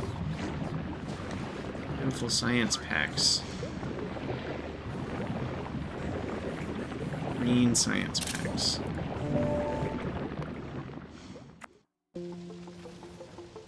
See you later, Wascally. See you, everybody. Thanks for hanging out. Go raid somebody for me. Go find someone else to watch and tell them I say hi.